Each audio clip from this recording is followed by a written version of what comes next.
the renewables revolution. Leaders, now is the time to seize the biggest economic opportunity of our lifetime.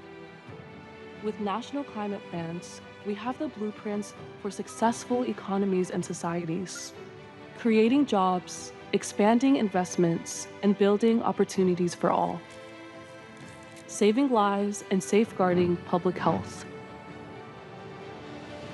building energy independence and security, connecting communities and upholding Indigenous rights, limiting increasingly dangerous and costly impacts of climate change, protecting nature and biodiversity, which protects us all. This is our moment of opportunity. Let's seize it.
The climate crisis is no longer a distant threat.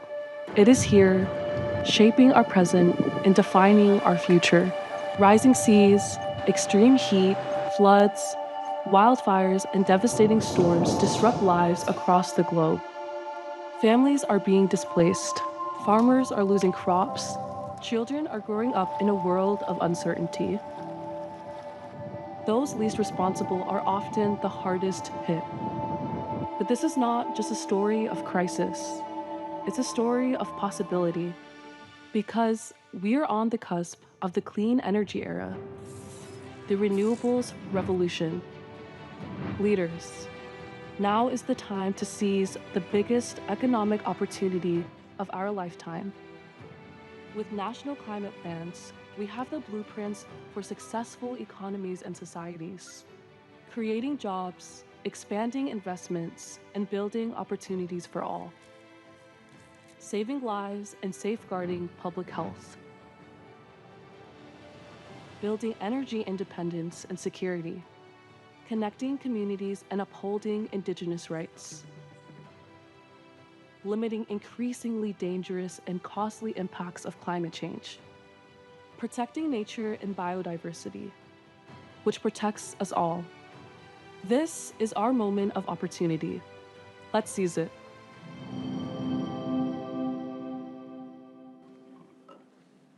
Mr. Secretary General, Excellencies, friends, colleagues, good afternoon. For those of you who don't know me, my name is Melissa Fleming. I am the UN Undersecretary General for Global Communications, and it is my honor to moderate the special event on climate convened by His Excellency, Mr. Antonio Guterres, Secretary General of the United Nations, and His Excellency, Mr. Luiz Inácio Lula da Silva, President of Brazil, who will be with us any time now. The Secretary General and President Lula have agreed to work together to mobilize increased action on climate ahead of COP30, which Brazil will host in November. Against the backdrop of a worsening climate crisis and challenging geopolitics, we are here today to discuss the steps we can collectively take to accelerate the just energy transition, to strengthen climate justice for developing countries, and to protect our natural world. We have all the solutions we need to limit temperature rise to 1.5 degrees. What we need today is action.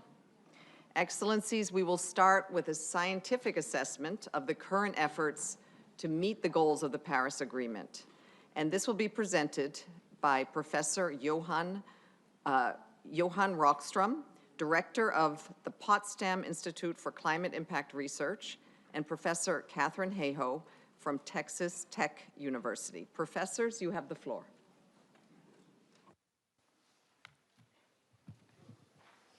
Thank you. Good afternoon, Your Excellencies, co-citizens on planet Earth.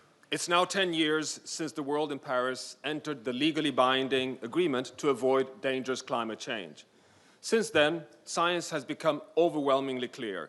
Allowing long-term global warming to exceed 1.5 degrees Celsius constitutes danger. And yet, greenhouse gas emissions continue rising, and in 2024, annual global temperature change was pushed beyond 1.5 degrees Celsius for the first time on our watch. This is a deep concern. An even deeper concern is that warming appears to be accelerating, outpacing emissions. The long-term average warming is now between 1.3 and 1.4 degrees. We are on a path to breach 1.5 degrees Celsius multi-decadal boundary within the next 5–10 years, a temperature we've not experienced over the past 100,000 years. Here we must admit failure. Failure to protect peoples and nations from unmanageable impacts of human-induced climate change. But we don't have to keep failing. Returning to below 1.5 degrees by the end of this century must remain the obligation for all international efforts to limit dangerous climate change. Extreme heats, fire, droughts, water scarcity, flooding, and land degradation, reinforced by us, are already impacting the lives of billions of people around the world. Beyond 1.5 degrees Celsius, these dangers will become increasingly unmanageable. Every tenth of a degree of avoided warming matters saves lives and livelihoods, this is not a time for resignation. Beyond 1.5 degrees Celsius, there's also a real risk of crossing tipping points. The most recent science concludes that we're therefore dangerously close to triggering fundamental and irreversible change. If we make the right choices going forward, though, there is still an overshoot pathway that can bring temperatures back below 1.5 degrees Celsius by the end of this century. Such a narrow escape remains possible, but it will be extremely challenging.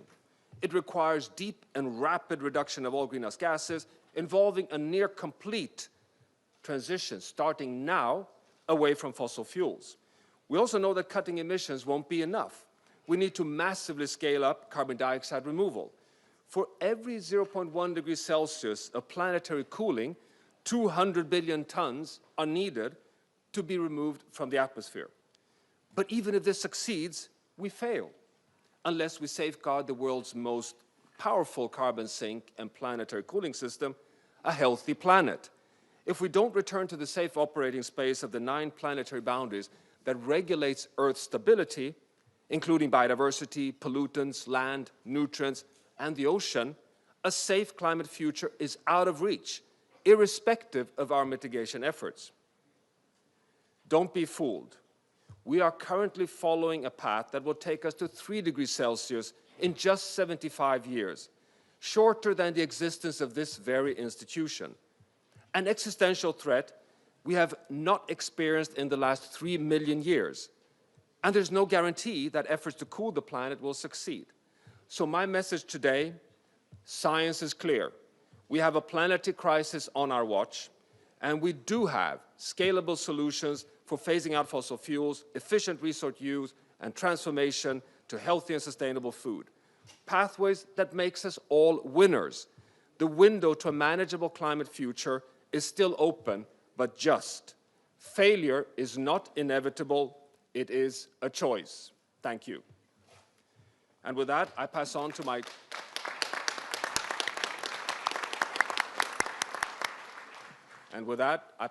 dear colleague, Professor Katharine Hayhoe. Thank you. As Dr. Rockström indicated, we are conducting an unprecedented and perilous experiment with Earth, our only home. The science is clear. Right now, according to natural factors, the planet should be getting slowly cooler. Instead, it is warming faster and faster. And we are responsible for all of that warming. The science is also clear that every additional bit of warming matters. For every 1/10 of a degree, we can put a number on how much worse it gets. Billions of dollars in flood, wildfire, and storm damage, millions of avoidable deaths from extreme heat, air pollution, and more. Now, steady increases in heat waves and crop losses are bad enough, but the further we go past 1.5 degrees C, the greater the risk of the dangerous tipping points Dr. Rockström warned us about. So the obvious question is, if the science is this clear, and it is, and it has been for decades, then why haven't we fixed this already? Despite decades of deliberate disinformation that continues to be amplified today, the majority of people know the 4 basics. Most people know climate change is real, it is human-caused, it is serious, and the experts agree. These 4 things make us worried. And yet, even though the majority of people in almost every country around the world, including this one, are already worried about climate change, awareness does not necessarily lead to action. Too often, we think if we just explain the facts more clearly, that will be enough. But it isn't, because if we don't know what to do, we'll do nothing. To act, we need to know 2 more things. We need to know that we are not alone. Others care, and we need to know that there is hope. Hope is not wishful thinking. Hope is knowing that if we act, it will make a difference. And that is exactly what the science says. every action matters. When it comes to climate solutions, there's no one action that will fix it all, but there are so many that together give us more than enough to meet our climate goals. Transitioning from the dirty fossil fuels of the past to the clean energy of the future, protecting and restoring ecosystems that absorb carbon and shelter us from flood and heat, transforming food systems to reduce waste and emissions, investing in resilience so the most vulnerable communities benefit most. We cannot prevent this catastrophe alone, but together we can by setting stronger targets, by moving faster timelines, and by making deeper commitments. Why? Because the science tells us that every bit of warming matters, every year matters, every choice matters, not to the planet will endure. It matters to us. When I had a child, I made the biggest wager anyone can place on the future. And you may have done that too. The scariest part is that the outcome of that bet doesn't depend on me alone. It depends on all of us, on our willingness to choose courage over fear, action over delay, and most of all, hope over despair. I believe it's a bet we can still win, and that's why every day I practice hope. Not as a feeling, but as a discipline, one that's essential to the fight ahead. I won't give up on a better future, and I hope you won't either, because what's at stake is nothing less than everything and everyone we love.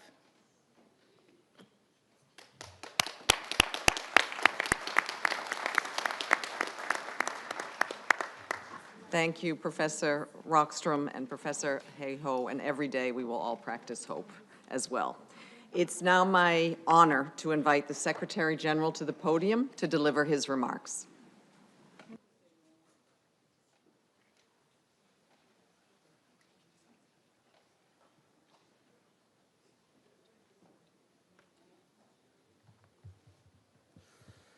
Excellencies, dear friends, as we have just heard, it is still possible to limit global temperature rise to 1.5 degrees by century's end.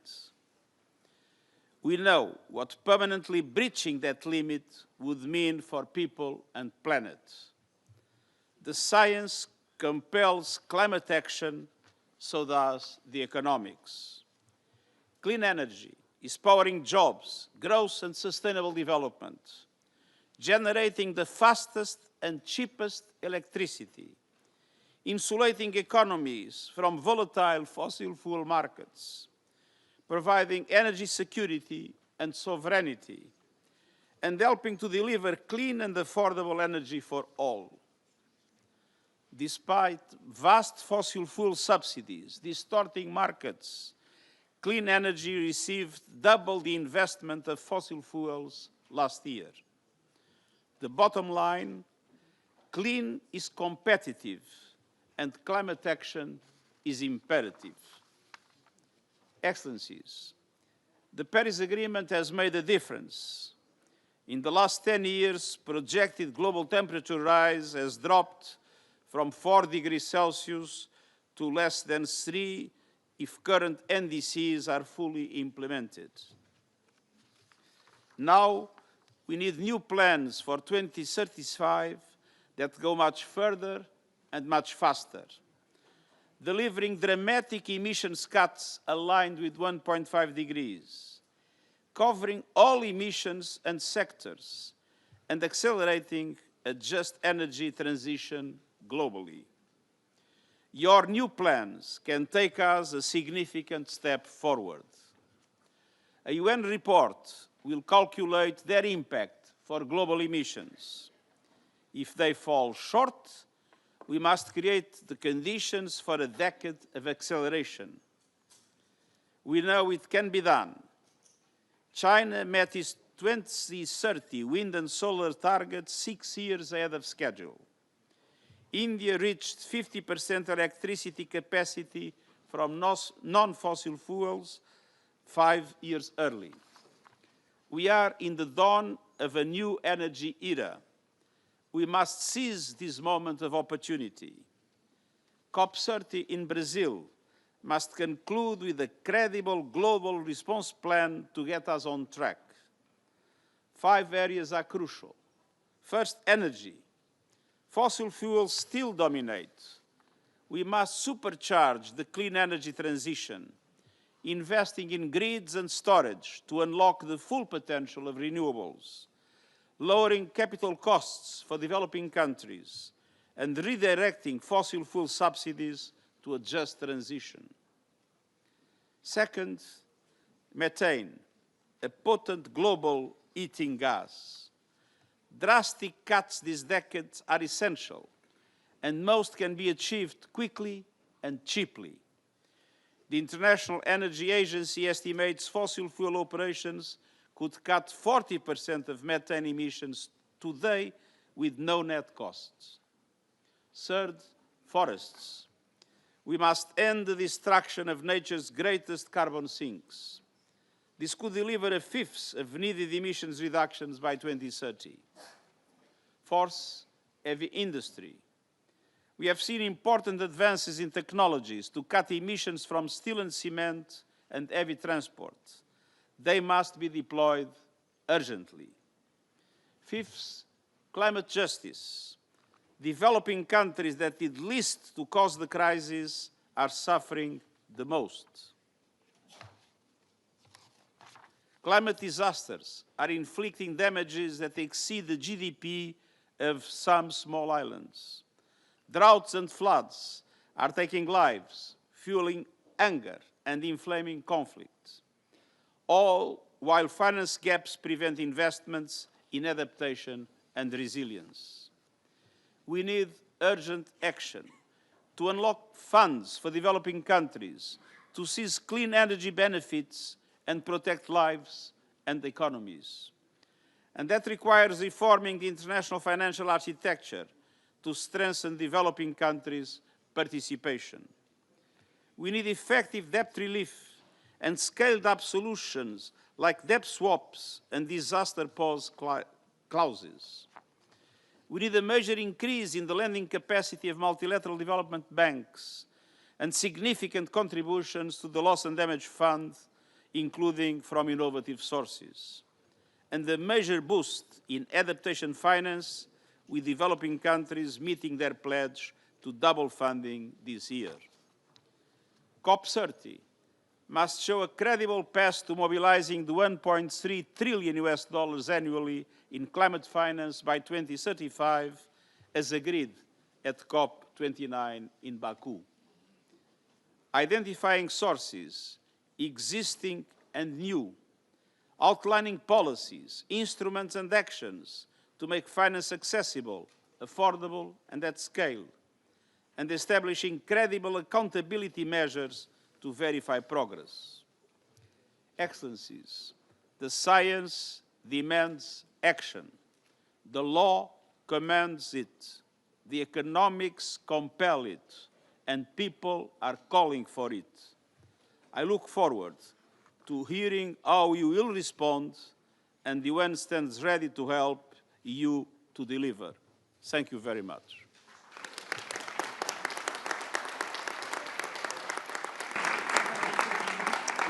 Thank you, Secretary General. I now have the honor to invite His Excellency Luiz Inácio Lula da Silva, President of Brazil, to deliver his remarks.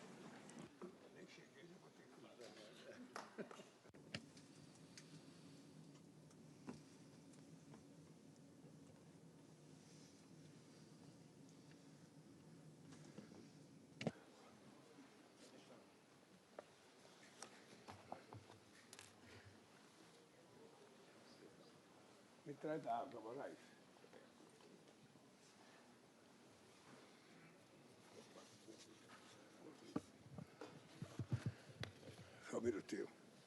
Cadê minha nominata, igreja?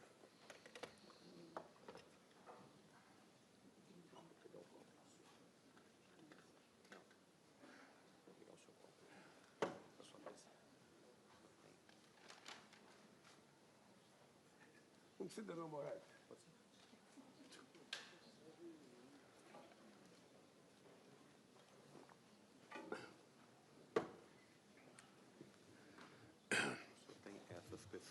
É? Eu nem enxergo. Eu quero. Well, I'd like to greet our Secretary General and say to him how happy I am to be taking part at this high-level event on climate action. Less than 50 days stand between this meeting and COP30. It is time to ask whether the world will arrive in Berlin with its homework done. The Paris Agreement gave countries the freedom to set emission reduction targets consistent with their realities and capacities. But the submission of nationally determined contributions is not an option, as it was made clear by the International Court of Justice. It is an obligation. In a world where serious violations have become commonplace, failing to submit an NDC may seem like a lesser evil. But without the collection of NDCs, the planet is moving in the dark. Only with a full picture will we know where we are going and at what pace. Today, the countries gathered here are fulfilling their duty. But there are others that have not yet done so. The denialism we face is not only related to climate, it is multilateral. No one is safe from the effects of climate change. Walls at borders will not stop droughts or storms. Nature does not bow down to bombs or warships. No country stands above another. The risk of unilateralism is the chain reaction it provokes. Each broken commitment is an invitation to new isolated actions. The result is a vicious cycle of mistrust and paralysis. We need to restore confidence and conviction in collective mobilization. If it were not for the Paris Agreement, we would already be on track for a 4-degree rise in Earth's average temperature. And if we are able to protect the ozone layer, we can also stop global warming. Fatalism is the worst enemy of action. The energy transition opens the door to a productive and technological transformation comparable to the Industrial Revolution. Nationally determined contributions are the roadmap that will guide each country through this change. They are not mere numbers or percentages. They are an opportunity to rethink models and reorient policies and investments toward a new economic paradigm. For this to happen on a global scale, wealthy nations need to bring forward their climate neutrality targets and expand access to resources and technologies for developing countries. The principle of common but differentiated responsibilities remains valid. Brazil was the second country to present its new NDC. We are committed to reducing emissions of all greenhouse gases by between 59 and 67%, covering all sectors of the economy. Our goal of ending deforestation by 2030 will continue to help make this objective a reality. By hosting COP in the Amazon, Brazil wants to show that it is impossible to preserve nature without caring for people. There is no way to revolutionize our relationship with the planet without engaging a wide range of stakeholders. This is why we promoted the global ethical stocktake with 6 regional dialogues that included representatives from civil society, the private sector, indigenous peoples and traditional communities, scientists, artists, religious leaders, and local authorities. The voice of the people must reach heads of state and government. We want to promote a leaders' summit that fosters a frank and direct dialogue worthy of the mission entrusted to us by our societies.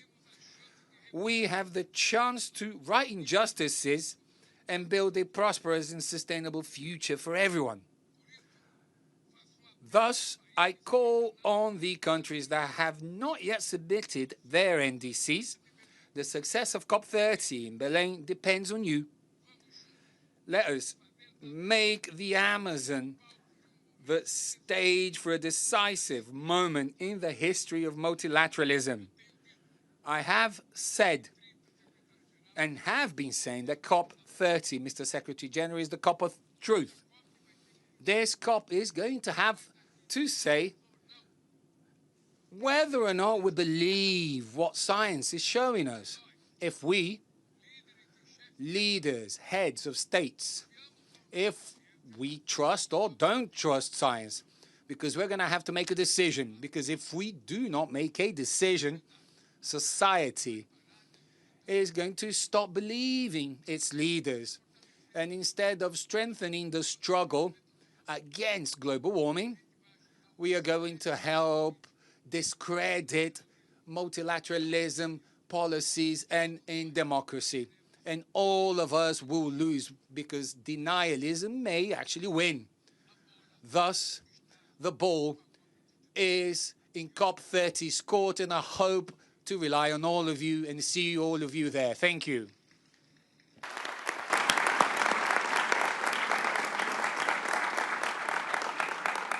Thank you, Mr. President. And now let me open the floor to heads of state and government.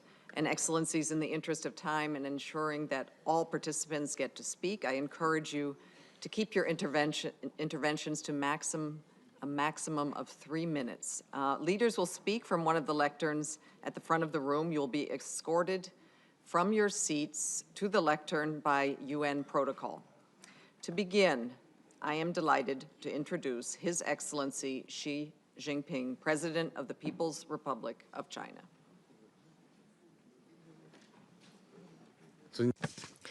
Your Excellency Secretary General Antonio Guterres, Your Excellency President Luiz Inácio Lula da Silva, colleagues, this year marks the 10th anniversary of the Paris Agreement, a pivotal year for countries to submit their new nationally determined contributions. Global climate governance is entering a key stage. I wish to share with you 3 points. First, we must firm up confidence. Green and low-carbon transition is the trend of our time. While some country is acting against it, the international community should stay focused on the right direction, remain unwavering in confidence, unremitting in actions, and unrelenting in intensity, and push for formulation and delivery on NDCs, with a view to providing more positive energy to the cooperation on global climate governance. Second, we must live up to responsibilities. In the course of global green transition, fairness and equity should be upheld, and the right to development of developing countries fully respected. The transition should serve to narrow rather than widen the North-South gap. countries need to honor the principle of common but differentiated responsibilities, whereby developed countries should take the lead in fulfilling emission reduction obligations and provide more financial and technological support to developing countries. Third, we must deepen cooperation. The world now faces a huge demand for green development. It is important that countries strengthen international coordination in green technologies and industries to address the shortfall in green production capacity and ensure free flow of quality green products globally, so that the benefits of green development can reach all corners of the world. Colleagues, let me take this opportunity to announce China's new NDCs as follows.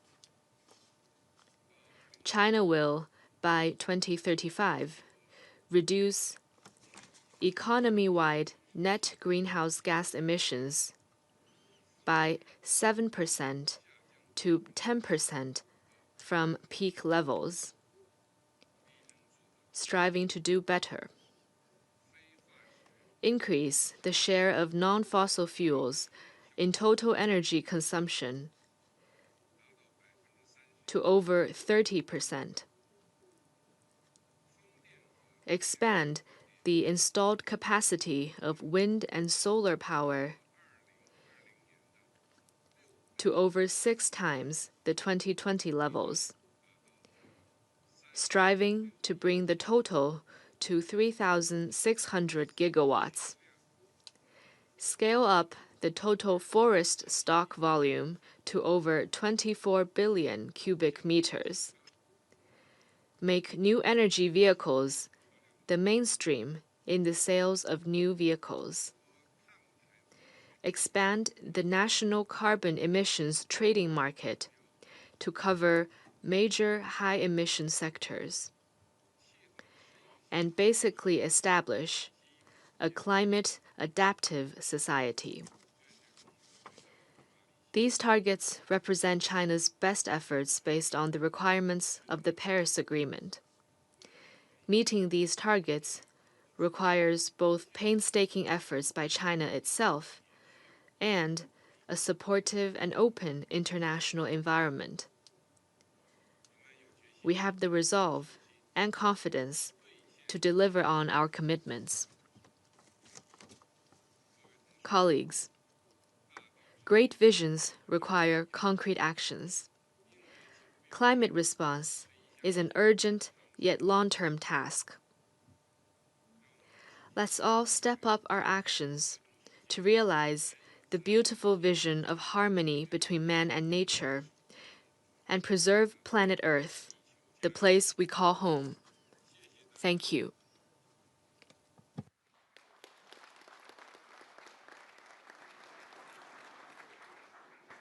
I thank the President of China for his statement and now welcome Her Excellency Ursula von der Leyen, President of the European Commission, to come to the podium.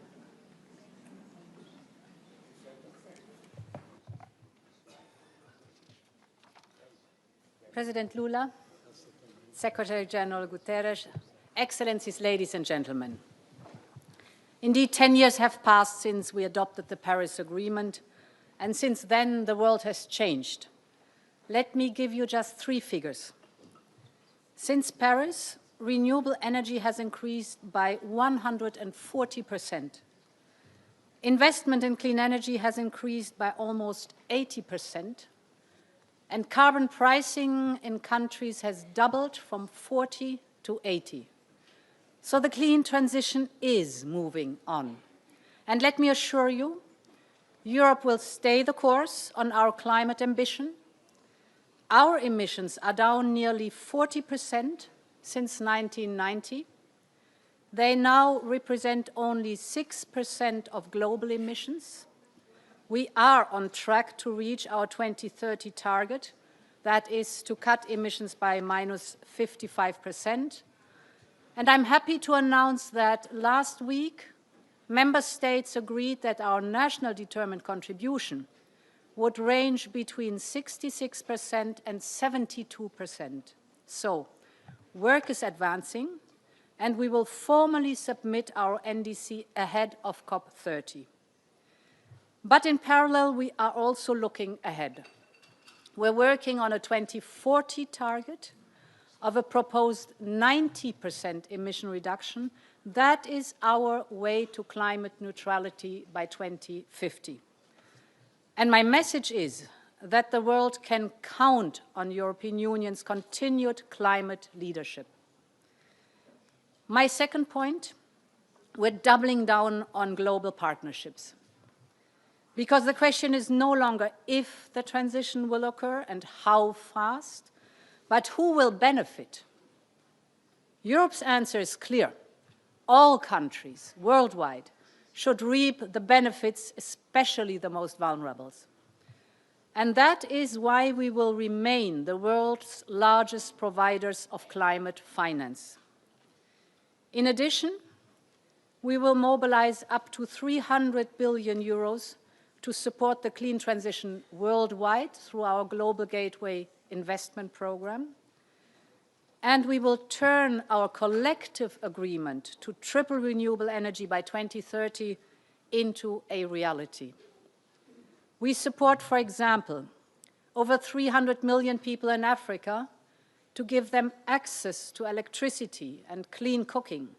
And this is not only a climate issue, this is about basic human dignity, because no mother, no child should die because simply cooking dinner under abhorrent circumstances. Ladies and gentlemen, President Lula will soon welcome us to the Amazon, the green lungs of our planet. There could be no better place to reaffirm our strong commitment to multilateralism. So let's get it done. Thank you very much.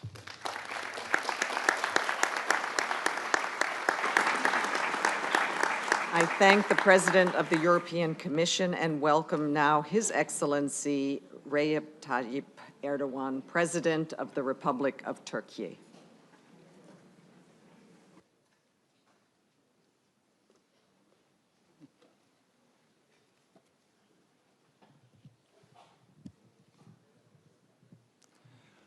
Değerli devlet ve distinguished heads of state and government, Mr. Secretary General, I greet you all with most heartfelt feelings.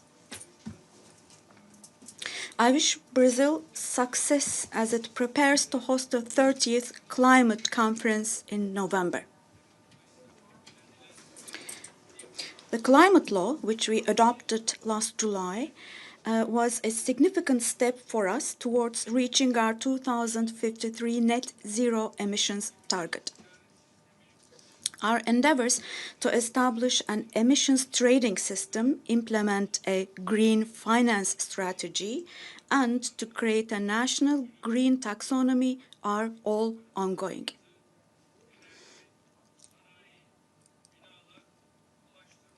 We have built our climate policy on 7 pillars: energy, industry, buildings, transportation, waste, agriculture, and forestry. We have also formulated our second nationally determined contribution to cover all sectors and all greenhouse gases.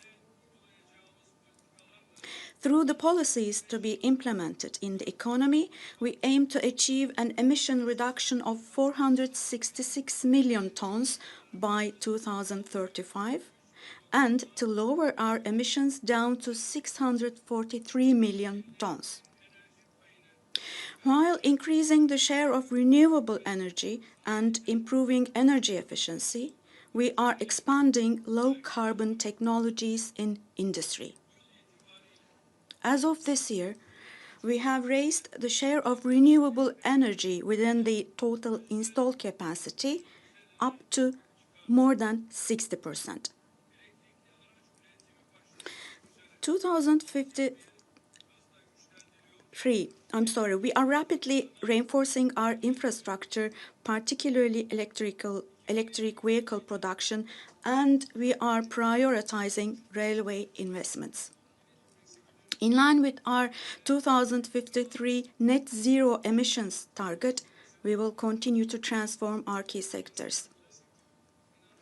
Now, access to international financing and cooperation in the field of technology, both of these are essential to be able to achieve these goals. I would like to underline particularly that our water efficiency campaign and the Zero Waste Initiative, led under the auspices of my spouse Emine Erdoğan and elevated to the global level, both of these play a critical role in our fight against climate change. And we hope to crown all these efforts by hosting the 31st COP, Conference of the Parties, in 2026. So with these thoughts in mind, I wish this climate summit to yield beneficial results, and I once again extend my greetings to you all with kind regards.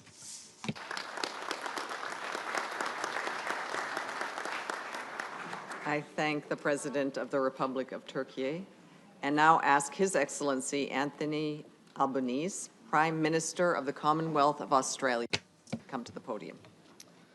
Well, thank you very much, Secretary General, colleagues. This is the decisive decade for acting on the environmental challenge of climate change, but also seizing the economic opportunities of clean energy. We all grasp the scale and the urgency of our task. We all understand the consequences of inaction for our environment, for our economies, for our people's way of life, and for our children's future. Australians know the toll taken by extreme weather events becoming more frequent and more intense. The devastation that cyclones, floods, bushfires and drought inflict on our communities. And Australia knows that we are not alone. We are all involved. An essential message that each of us can send to our citizens is this: it is not too late. If we act now and move with common purpose, then we can do more than just guard against the very worst. We can protect our environment and build a stronger and fairer economy for the next generation.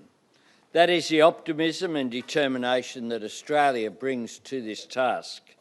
And today I present Australia's next nationally determined contribution.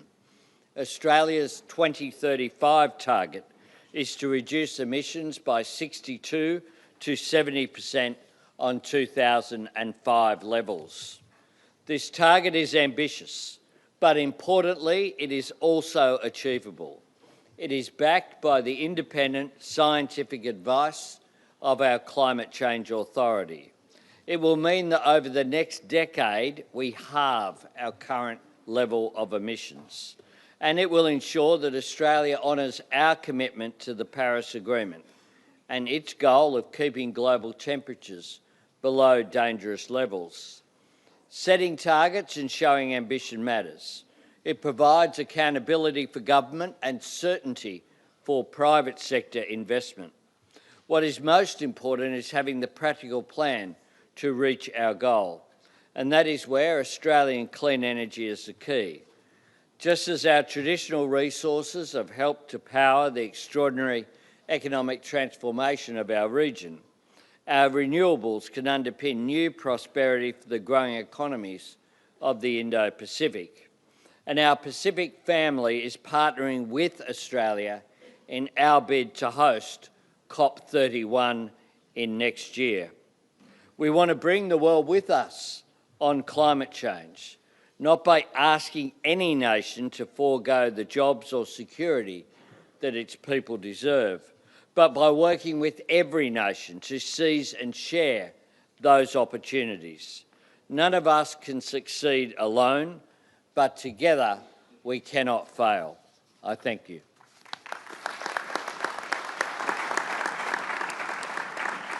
I thank the Prime Minister of Australia and now ask His Excellency Surenjel S. Whips Jr., President of the Republic of Palau, to come to the floor. President Lula, Secretary General, Excellencies, colleagues, distinguished guests. It is my distinct honor to speak to you on behalf of the 39 members of the Alliance of Small Island States, whose people are the most vulnerable, living daily with the stark reality of climate change. Rising seas, stronger storms, and changing ecosystems are not projections for us. They are our lived experience, and they threaten our very survival. This summit is a key milestone on the road to COP30, a COP at which the outcome must be nothing less than transformational. It must deliver new commitments that keep us firmly on the pathway to limit warming to 1.5. The science is unequivocal. This is a critical decade. Delay is defeat. Every fraction of a degree beyond 1.5 brings irreversible loss, especially for the vulnerable people of small islands. We come here with firm expectations that new climate commitments in the form of 1.5 aligned nationally determined contributions would be submitted in time to be included in the synthesis report ahead of COP30. And I must speak plainly to major emitters. Your leadership will define the outcome.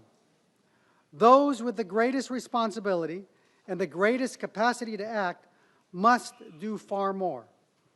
Align your economies with 1.5, phase out fossil fuels, and accelerate the transition to clean energy, and ensure that your actions inspire confidence, not doubt, in the multilateral process. The recent opinion from the ICJ has reaffirmed that what IOSIS has long said: climate action is not optional. It is an obligation grounded in international law and in the principles of equity and justice. The world must look to this opinion as a moral and legal compass, underscoring that failure to act is failure to meet international duty. Excellencies, the measure of leadership at this summit and at COP30 is whether we choose short-term convenience for some or long-term survival for all peoples. For small island developing states, there is no margin for delay. We urge all countries, especially those major emitters, to deliver an outcome at COP30 that is ambitious, just, and firmly aligned with 1.5, this decade and not the next. We urge you to lead by example as we face these interconnected challenges together. Let us turn these challenges into opportunities, and we know it is technically and financially possible, but time is running short to act. Small island developing states are leading the way in climate ambition, and I am proud to highlight the leadership of my country. Palau today holds a rare net negative status. Our forests absorb more than 6 times the greenhouse gases we emit, but we are not stopping there. By 2035, we are committing to slash emissions by 44% compared to 2015 levels. We've broadened our targets across more sectors, such as oceans, but we cannot do it on our own. We need stronger support for implementation, and we are also not alone. Other SIDS are stepping up with bold commitments too, and Palau is committed to submitting our NDC 3.0 ahead of COP30. For SIDS, ambition alone is not enough. Implementation demands resources and fairness, and we call for scaled-up, predictable climate finance to support both mitigation, adaptation, and loss and damage. The pledges of the past must now be met with delivery. This includes new and additional finance, not repackaged promises. Further adaptation to climate impacts is fundamentally important to SIDS, and we are looking to we'll be looking to COP30 to finally deliver an operational global goal on adaptation that includes the resources necessary to turn plans into action. The world is watching, our people are waiting, and our survival depends on what we decide together now. The future we shape must be one which guarantees dignity, justice, and opportunity for all. I thank you. I thank the Chair of AOSIS and President of the Republic of Palau. And our next speaker is His Excellency Mohammad Shehbaz Sharif, Prime Minister of the Islamic Republic of Pakistan.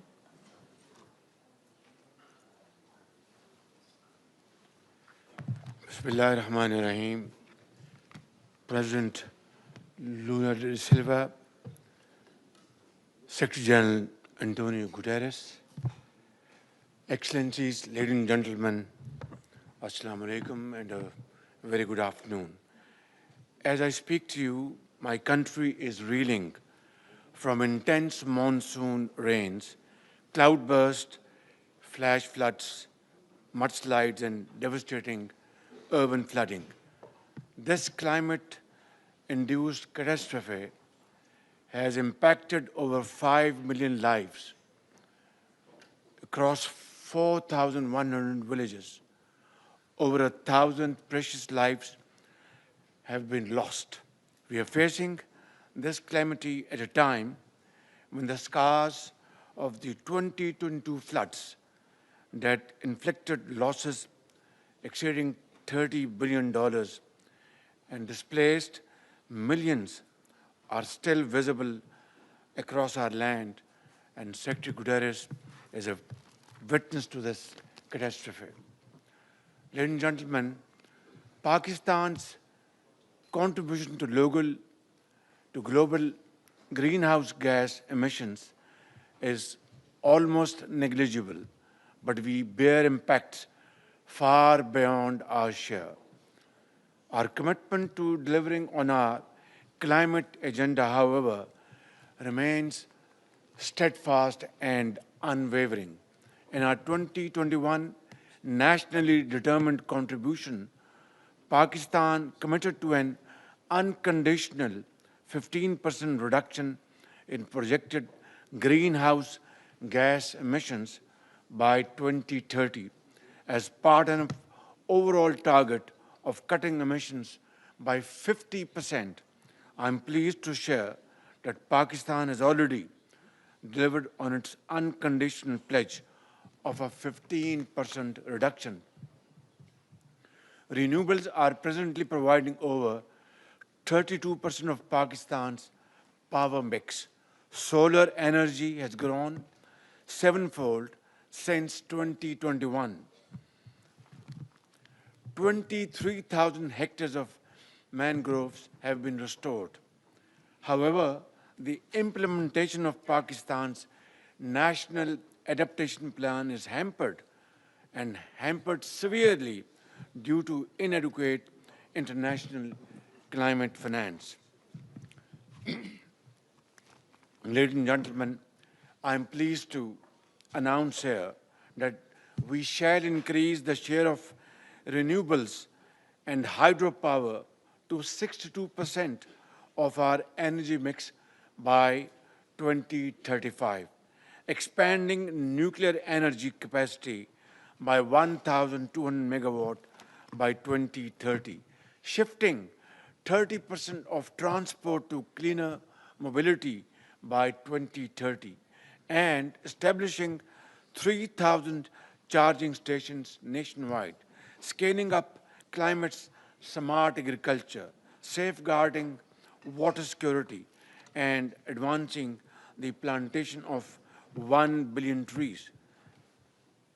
Excellencies, in conclusion, may I say, while Pakistan is willing and determined to be part of the solution to the climate crisis, we hope and expect that the international community will also honor its commitment for the sake of our future generations.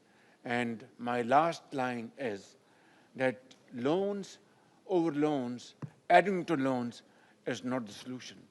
Thank you very much, and God bless you. I thank the Prime Minister of Pakistan, and the Secretary General has to leave now, and I believe also for a meeting with the Security Council. I believe, President Lula, you also need to depart, or you could stay for a little while. Okay. Our next speaker is Her Excellency Maya Amor Motley, Prime Minister of Barbados. Thank you very much, Madam Chair. President Lula, Madam Deputy Secretary General, my sister, distinguished guests, distinguished colleagues all. We gather here today not simply to speak about climate ambition, but to demand climate action of ourselves and of each other. Barbados's NDC sits within a framework of our investment plan for prosperity and resilience. We've estimated that this plan will cost us about $11.6 billion between now and the next decade, and that of that, $5 billion is likely to be public sector driven. We recognize that if this is to be real, we have to take the world as we find it, and we have to understand how we're going to finance it, and we have to understand how we are going to have access to the goods that are necessary, even if we find the finance, because very often small states cannot have control over the supply chain and fall down in its ability to execute.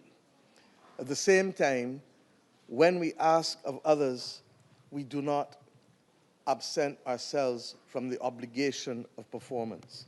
And what do I mean by that? The Bridgetown Initiative speaks not just of asking for concessional funding from the world, but also of greater domestic resource mobilization.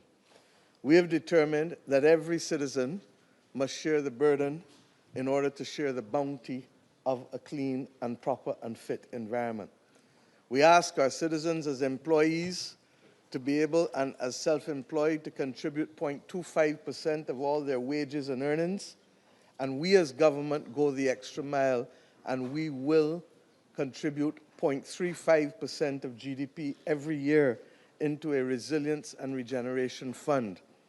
We continue to try to innovate, because in the world where we are not winning the battle of longer capital and cheaper capital, we need, therefore, to innovate. And whether it is debt swaps, or whether it is natural disaster clauses, which the market has just shown it will accept, when we issued $500 million bond 2 months ago, we need to be able to use all of these instruments to ensure that the NDCs don't just become an archival document, but a lived reality for our people. At the same time, we need to recognize that if we are going to reduce emissions, and I say this to you, President Lula, as we go into COP, we had a voluntary agreement on methane out of Dubai. That is not enough. We need a legally binding global agreement for methane reduction. The fossil fuel industry is not the enemy. It is the emissions.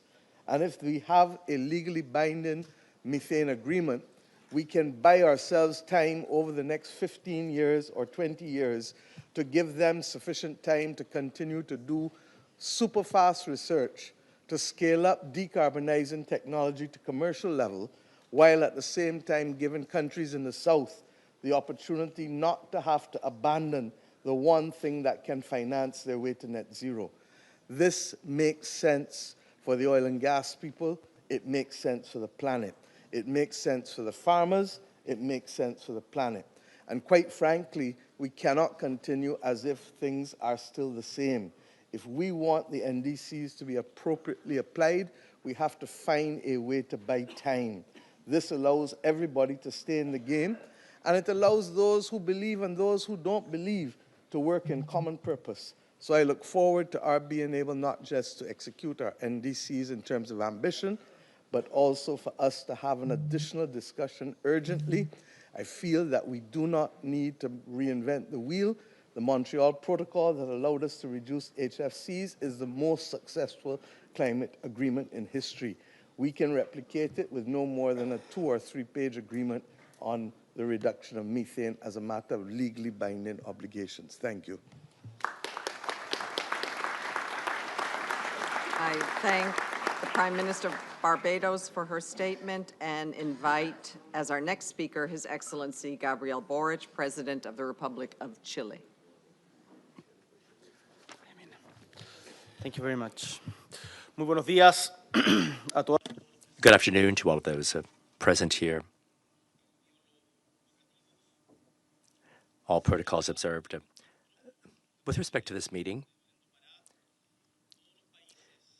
all of the countries who are part of this institution must make our NDCs at the national level, the NDCs, and we must tackle with determination the challenges of global climate financing. And this takes place in a turbulent world where, unfortunately, we hear strong voices that minimize or even deny the reality of climate change, of the climate crisis. And in the light of these voices, we have to respond with firmness.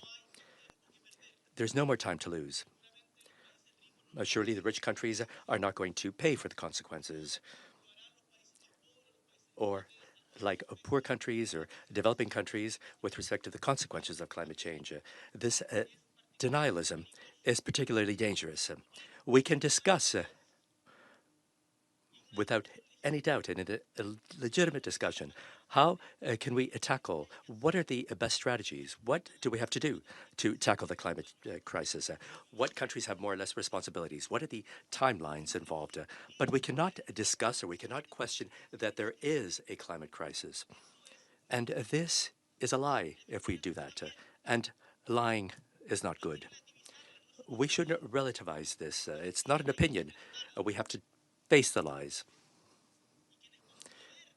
And those who with power affirm that there is no climate crisis, they are passing those costs on to the poor countries.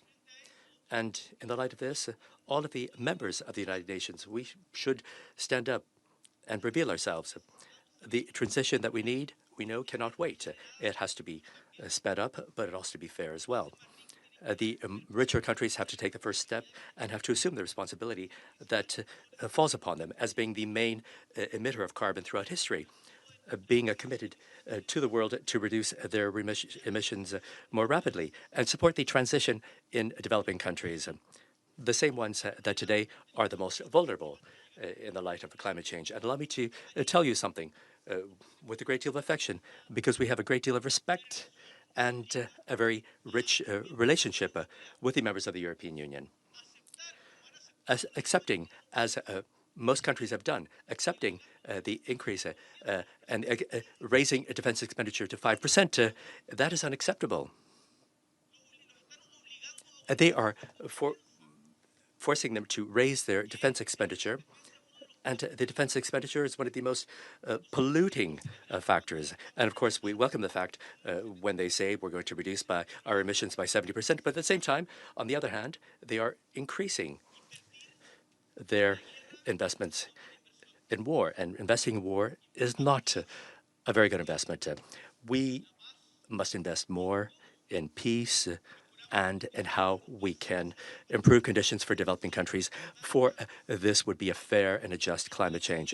In Latin America and the Caribbean, we know what is at stake, and that is why we support decisively President Lula and the organization of the summit. In Colombia, we are updating our NDCs. In Chile, rather, we are increasing our NDCs. We have set the time limit 2035 as a step towards carbon neutrality, and this will happen in 2070. And I hope we'll do it before. Chile, furthermore, has had a strategy which has pointed to different sectors of the economy, from mining to transportation. Santiago de Chile, our capital, is the capital of the world outside of China that has more electric. And we are looking at these. We have areas that were polluted for a long time, and now we are improving that. Thanks to all of those who are committed to this. Today, we are the ones, the decision makers, who can change the course of the world, not for us, but for the upcoming generations, and we have a responsibility, and history will judge us for this. Thank you. I thank the President of the Republic of Chile and now welcome as our next speaker His Excellency Taye Ake-Selassie Amde, President of the Federal Republic of Ethiopia.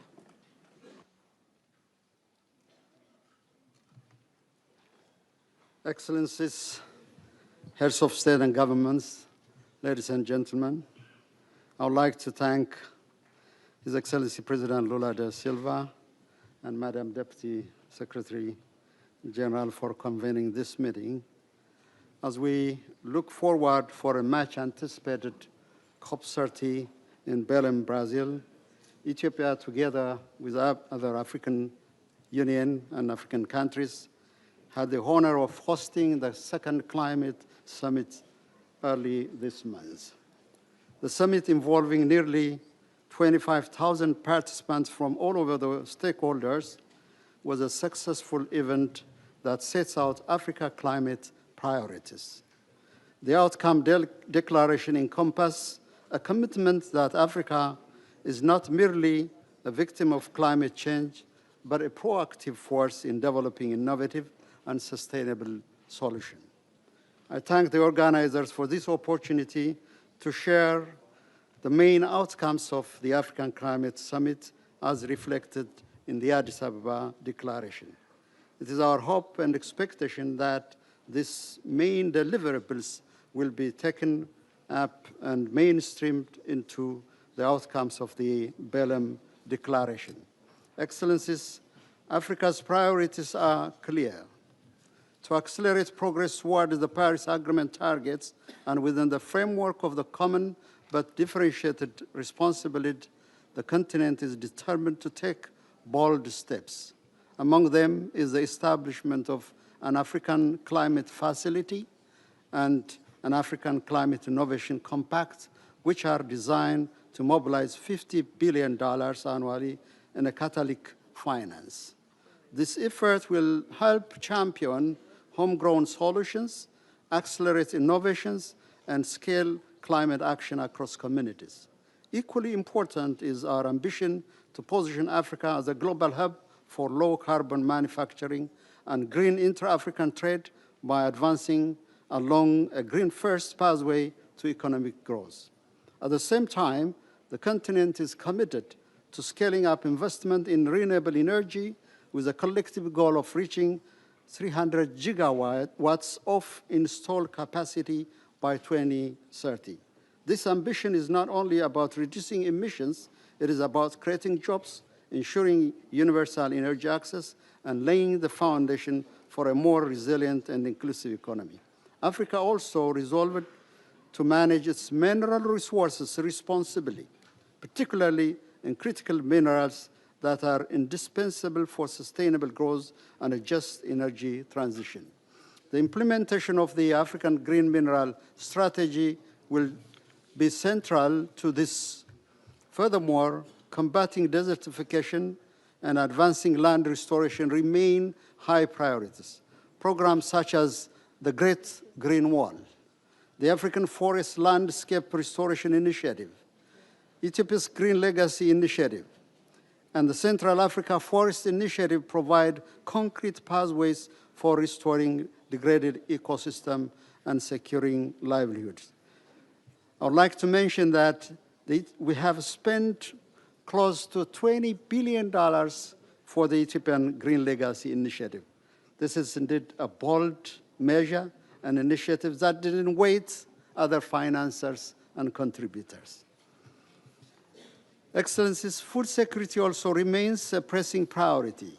The Addis Ababa Declaration called for tangible contribution in this area and for the implementation of the Secretary General's appeal from the Addis Ababa UN Food Systems Stocktake Summit. Effective global solidarity is essential if we are to build a food secure and climate resilient future supported by the necessary financial resource and technological innovation.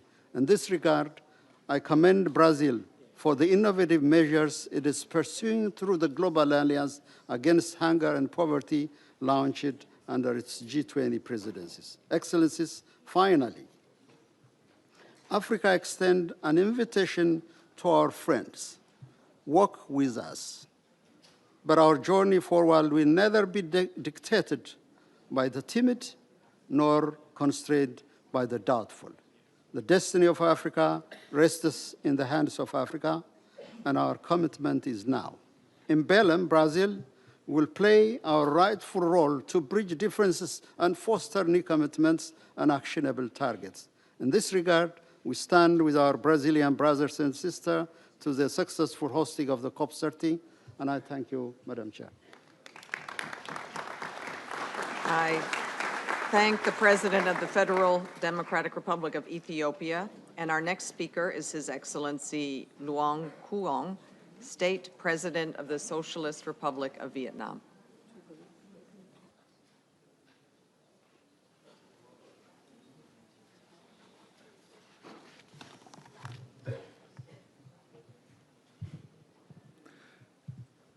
Thưa Ngài Tổng thống Brazil, thưa bà Phó Tổng Thư ký Liên Hợp Quốc, thưa các quý vị, tôi cảm ơn Ngài Tổng Thư ký Liên Hợp Quốc đã tổ chức hội nghị cấp cao về hành động khí hậu đặc biệt quan trọng này, thể hiện quyết tâm mạnh mẽ của Liên Hợp Quốc.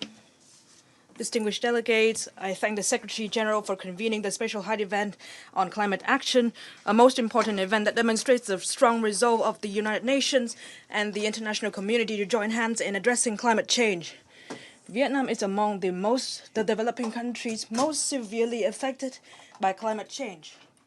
We are very clearly aware of and remain steadfast in our pursuit of sustainable development goals, striving for a harmonious balance between economic growth, environmental protection, and climate change response. Vietnam has continuously improved its related institutions and policies and established a coherent legal framework that enables green and just transition, climate change adaptation, and strong and resolute actions to achieve committed goals alongside the international community. At the same time, Vietnam will also continue to enhance adaptive capacity and resilience in vulnerable areas and communities in regions affected by climate change so that no one is left behind. On this occasion, allow me to propose 3 key points. First, all countries in the international community need to ensure the full and timely delivery of climate finance commitments, with particular attention to resources for a just transition. This process should be aligned with social security, job creation, and support for vulnerable workers and communities. Second, we need to accelerate in more vigorous and substantive manner the transfer of advanced, clean, and efficient technologies to support the development of a green and circular economy, which will help developing countries to bridge the development gaps. Third, the United Nations must continue to play a central role in fostering solidarity, cooperation, trust building, and ensuring equity and justice, and in realizing the objectives of the United Nations Framework Convention on Climate Change and the Paris Agreement on the principle of common but differentiated responsibilities. Developed nations should take the lead in fulfilling their strong commitments to emissions reduction, finance, and technology contributions. They should also initiate and spread new initiatives and solutions, foster dialogues, and connect nations, businesses, social organizations, and citizens worldwide to collectively take actions. Thank you. Of the Socialist Republic of Vietnam. Our next speaker is Her Excellency Hilda Heine, President of the Republic of the Marshall Islands.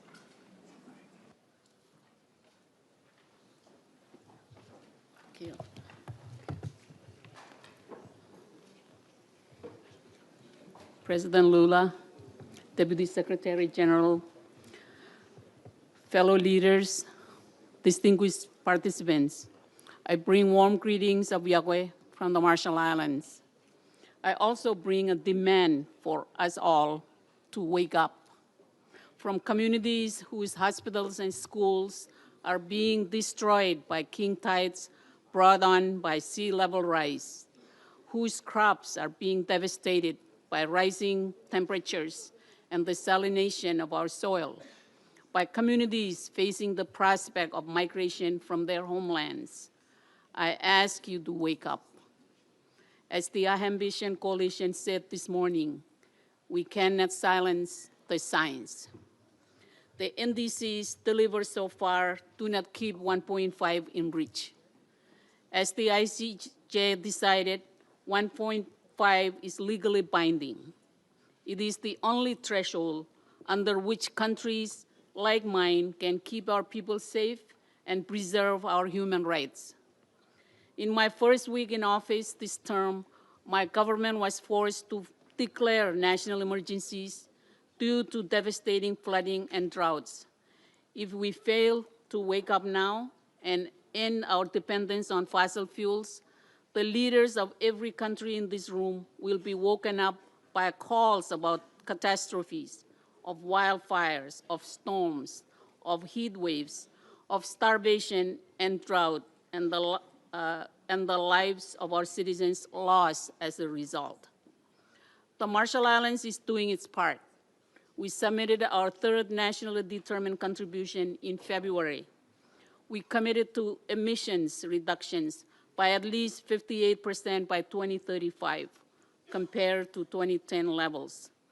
Our NDC covers emissions across the country's economy and sets out a path for transitioning away from fossil fuels.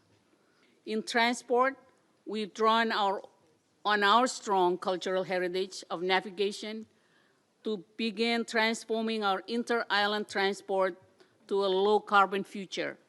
We're strengthening traditional canoe-building skills for transport inside our atoll lagoons, training young people in how to build these zero-carbon vessels. For longer inter-island transport needs, we've launched a state-of-the-art cargo hybrid sailing ship, the Juranai, which uses wind and solar energy to reduce emissions by 80%. Our NDC sets out not only how the country will rapidly cut its emissions, but also steps it will take to adapt and build resilience and respond to loss and damage as a result of the climate crisis. But plans on paper mean nothing without the finance to deliver it. We desperately need dedicated finance for adaptation and loss and damage. Fellow leaders, and especially those of you from the G20, if the Marshall Islands can deliver an ambitious NDC, so can you. In fact, as the ICJ decisions confirm, you are legally required to. You must deliver stronger NDCs that can meet 1.5 and say how you will transition away from fossil fuels. The opportunities for our economies and our people and planet's health far outweigh the short-term costs. A decade ago in Paris, the international community came together and offered the world hope. This year, against the odds, we must do so again. I thank you. I thank the President of the Republic of the Marshall Islands. Our next speaker is His Excellency Feleti Teo, Prime Minister of Tuvalu. Thank you, Madam President. With all protocols duly observed, I thank the Secretary General for convening this important event at a time when the world needs courage, clarity, and conviction. And it is indeed my greatest honor to share that Tuvalu has in the last couple of days announced its nationally determined contribution, NDC 3.0. This is our strongest pledge yet to the Paris Agreement, and to securing a livable future for Tuvalu and for all humankind. As we mark 10 years since the Paris Agreement, this is a defining moment for boldness. Through Tuvalu's NDC 3.0, we raised our ambition to the highest level, showing that even the smallest nation can lead because of our survival, and that of the planet is on the line. Tuvalu therefore commits to, 1, achieving a 100% reduction of emissions from the electricity sector, moving to near zero power generation by 2030. 2, cutting total emission from the energy sector by 80% below the 2014 levels by 2035. And 3, following a zero carbon development pathway by 2050.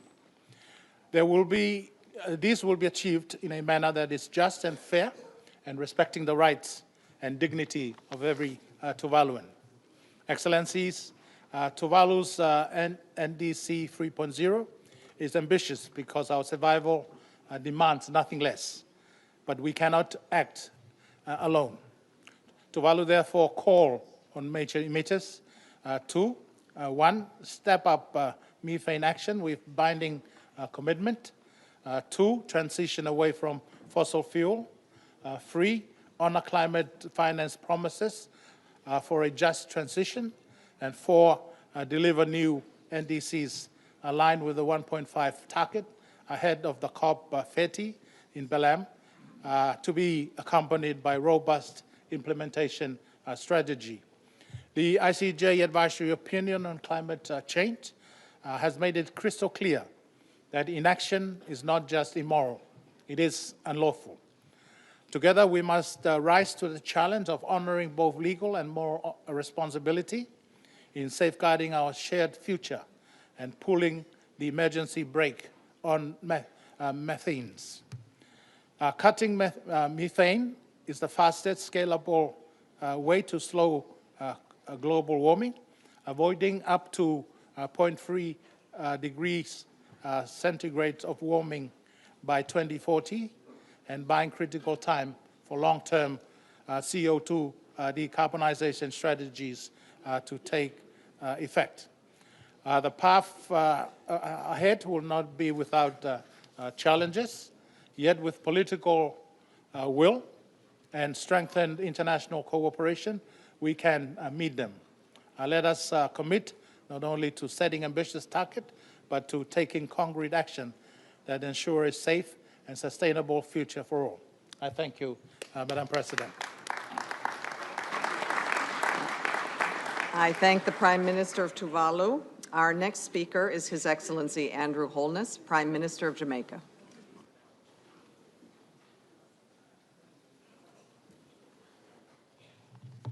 Excellencies, I wish to extend Jamaica's support for the work of the COP presidency of Brazil and the UNFCCC ahead of COP30.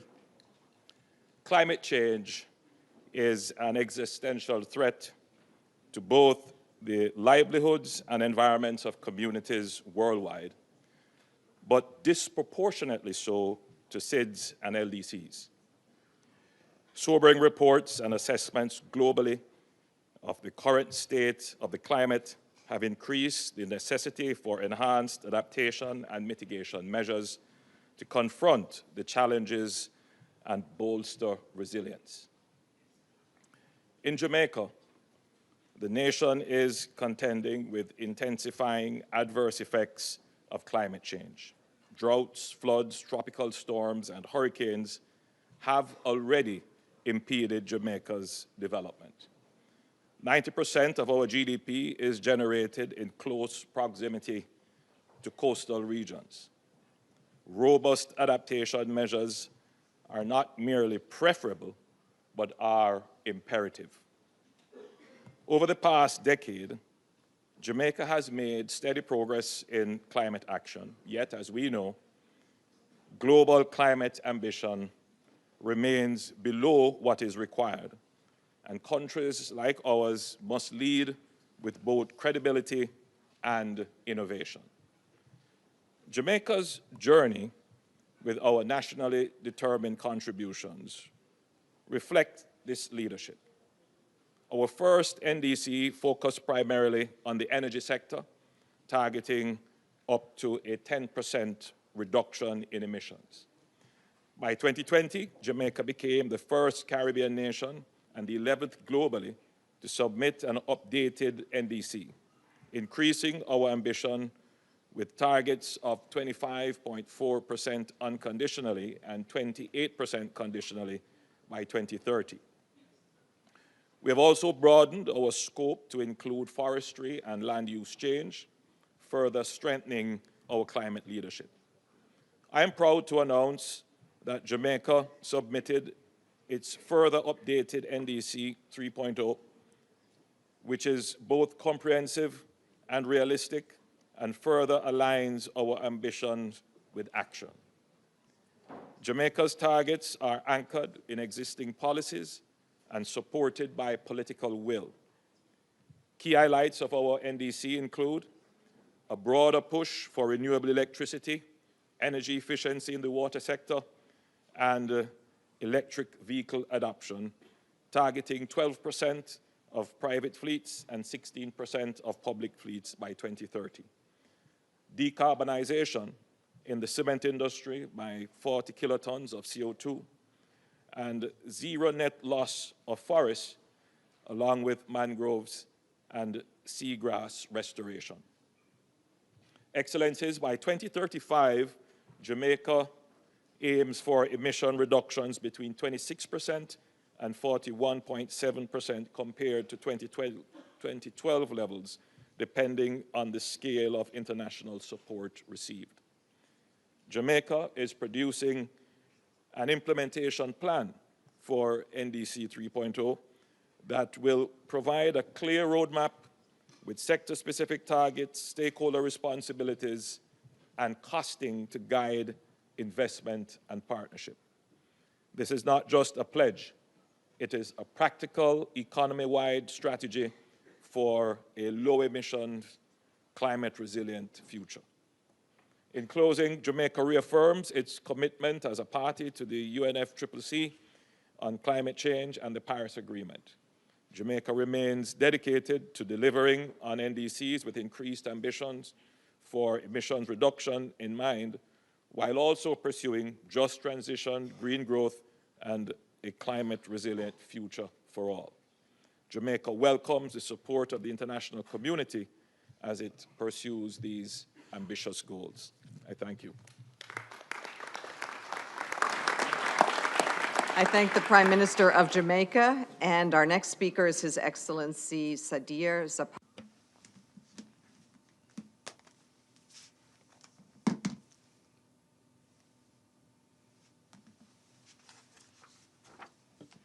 Dear heads of delegations, ladies and gentlemen, Kyrgyzstan makes effort to fulfill its obligations within the global climate agenda.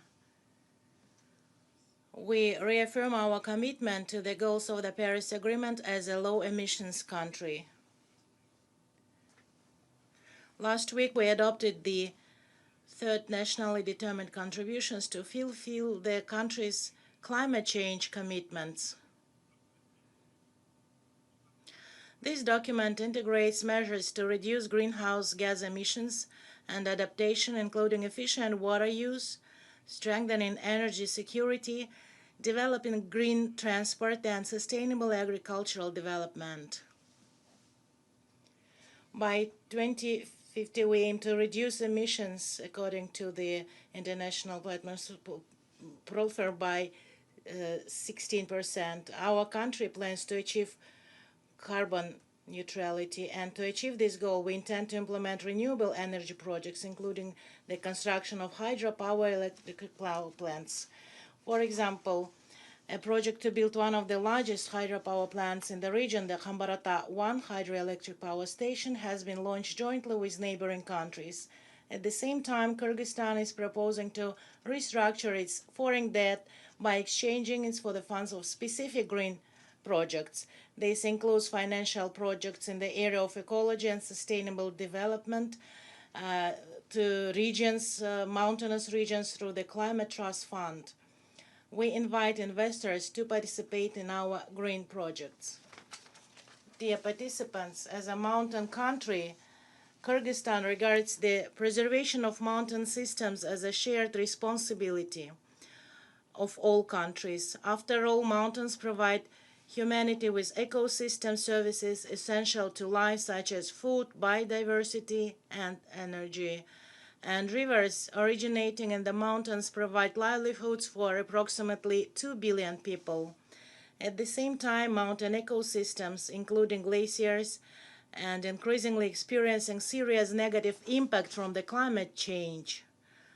I would like to emphasize that Kyrgyzstan is firmly committed to broad international partnerships to address mountain and climate-related challenges. We call on countries to join the Declaration on Climate, Mountains and Glaciers and become members of the Mountain Negotiation Group under the Convention on Climate Change. We believe the special needs of mountain countries should be fully taken into account in the new global climate finance framework to be adopted at COP30 in Belém. We strongly support continued dialogue on mountain and climate issues within the United Nations.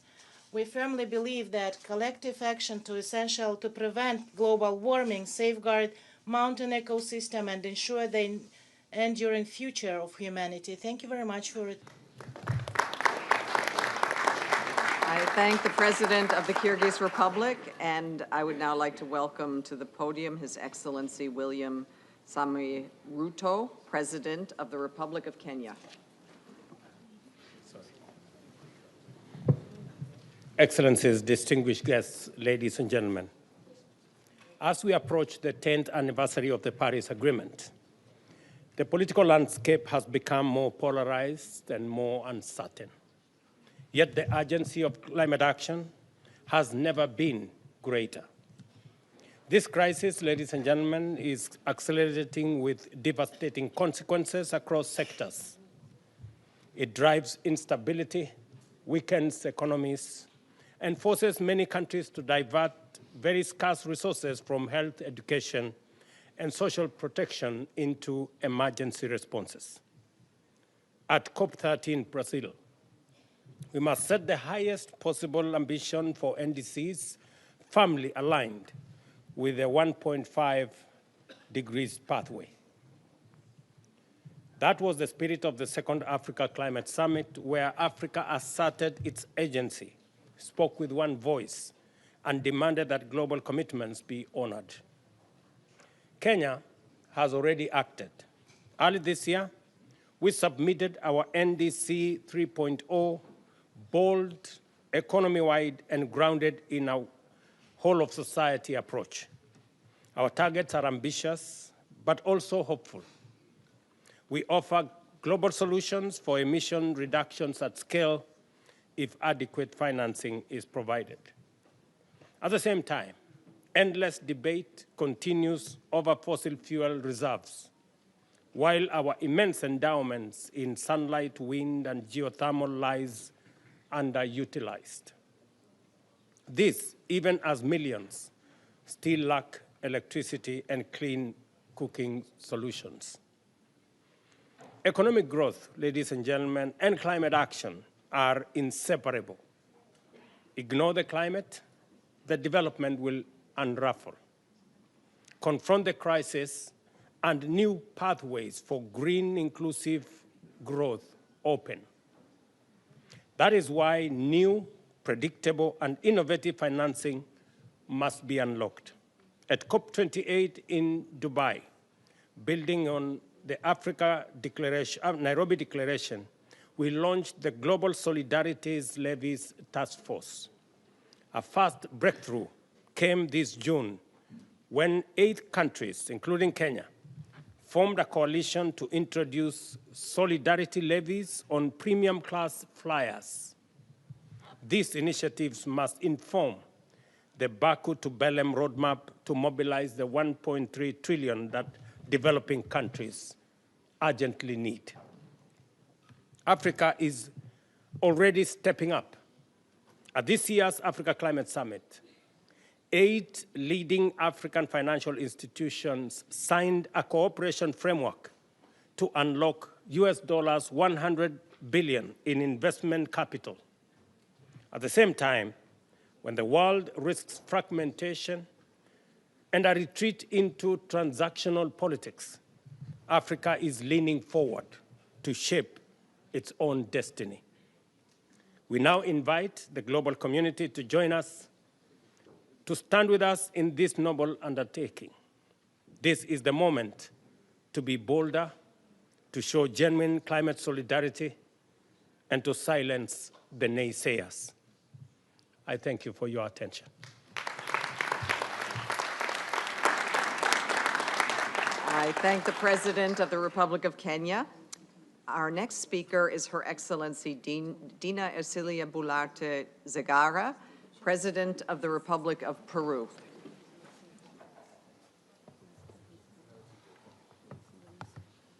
Gracias y muy buenas tardes. Thank you, and good afternoon, everyone. Peru is one of the countries with the greatest degree of biodiversity in the world, thanks to the 39 ecosystems that we have identified throughout our territory. More than 60% of our territory is covered by the Amazon, and we have 68% of tropical glaciers in the world. However, in the last 58 years, climate change has led to the loss of 56% of our total area, affecting the cycle of water in the Amazon. And our ocean as well is suffering from warming and acidification. And this has an impact on the livelihoods of our population. Even though less than 0.5% of global emissions come from Peru, we are highly vulnerable to climate change. And that is why we are calling for a comprehensive climate action, which includes effective adaptation, accelerated mitigation, as well as sustainable development. And at this crucial moment for the world, Peru reaffirms its commitment to the Paris Agreement through the updating of our NDCs that we have called NDC 3.0, and it will be presented during COP30 in Belém in Brazil. Our NDC 3.0 will reflect a renewed ambition towards a resilient future, which will be low in carbon, and this will be done through a participatory process with indigenous peoples, local governments, regional governments, the private sector, and civil society, and mitigation by 2035. Here we commit to not go beyond the 179 tons of carbon dioxide. We have 76 measures aimed at decarbonization in 5 sectors: energy, transportation, agriculture, waste and forests. In adaptation, we prioritize territorial measures in 7 areas: water, forests, agriculture, health, fisheries, and aquaculture, tourism, and transportation. And we have incorporated migration and green jobs, totaling 84 measures, as well as a component on loss and damage. Peru is ready to take part in comprehensive approaches according to Article 6 of the Paris Agreement, with a national registry of mitigation measures which facilitate investment in decarbonization. Peru is showing that climate action is possible only through political will, respect for multilateralism, and international cooperation. In this way, we can accelerate the solutions for climate change, taking care of our own home, our only home, Earth, Pachamama. Thank you. I thank the President of the Republic of Peru. Our next speaker is His Majesty King Mswati III, Head of State of the Kingdom of Eswatini.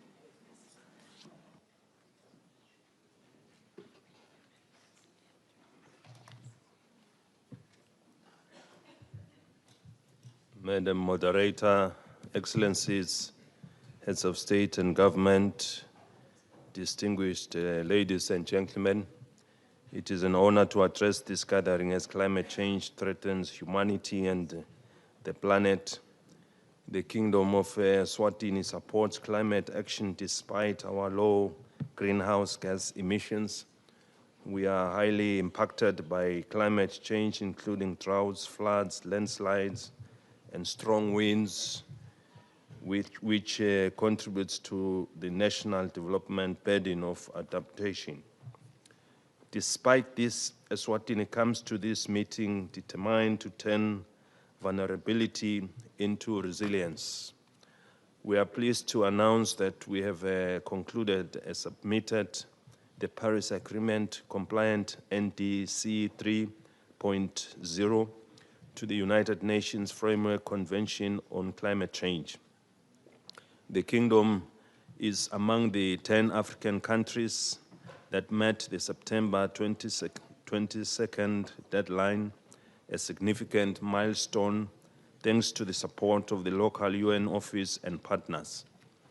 The NDC 3.0 revision process was comprehensive and inclusive, with the greenhouse gas data local driven, providing that we own the process. Informing the process were lessons from NDC 2.0 and meaningful dialogues that produced a powerful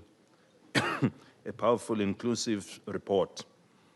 The report aligns with the 2023-28 National Development Plan, the first National Adaptation Plan, and the long-term low emissions development strategy. Eswatini will reform laws and strengthen all institutions to improve capacity, accountability, monitoring, and reporting. Financial constraint prevented NDC 2.0 from meeting its $900 million to $1.5 billion target. Eswatini has only raised about $449 million since 2018. The NDC 3.0, estimated to cost over $2.4 billion, requires scaled up and predictable climate change and predictable climate finance. Thus, we expect stronger collaboration with our partners, including the local private sector, to finance the $2 billion gap. Eswatini will remain a net carbon sink and reduce 2.24 million tons of greenhouse gas emissions by 2035. We will also invest in climate-smart agriculture and technology. Early warning systems, water resource management, waste management, and infrastructure will be improved to protect our most vulnerable society. The just energy transition will promote affordable clean technologies and a low-carbon, climate-resilient economy. Our green finance instruments and incentives align financial flows with climate priorities and attract sustainable investment. To improve risk financing and reporting, we have created a Sendaya-aligned disaster risk management fund while continuing to promote renewable energy and digital tools. Technology and capacity building partnerships will accelerate the green and low carbon transition. It is important that finance must match talent and drive. Climate-smart technologies should be affordable for farmers, homeowners, and entrepreneurs after the loss and damage fund is recapitalized. We must all consider innovative internal and external resource mobilization strategies to unlock capital for adaptation and resilience. Otherwise, the Paris Agreement may break its promises. Finally, improving global financial architecture is essential for Eswatini's NDC 3.0 goals. Madam President, about survival and the opportunity, with the right support, Eswatini can turn climate challenges into green growth, food sovereignty, and shared prosperity. I thank you. May Almighty God bless us all. I thank His Majesty King Mswati, Head of State of Kingdom of Eswatini.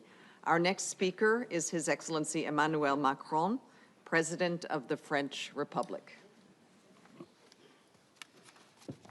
Merci beaucoup, mesdames. Thank you very much, distinguished chairs, heads of state and government, ministers, ambassadors, all protocols observed. I will try to get to the brass tacks as quickly as possible, because here we all know full well why we're gathered here today. Almost 10 years ago, the Paris Agreement set our common objectives, underpinned by science, and I'll get to that later. Across all latitudes of our planet, we see that the consequences of climate change are self-evident, and this is all the more clearer today, 10 years on. France, since 2017, has been complying with its carbon budget, and we're living up to our obligations. We're going to continue doing that. You can count on our economy, you can count on our country. My second takeaway is that we must also rise to the occasion at the end of 2025.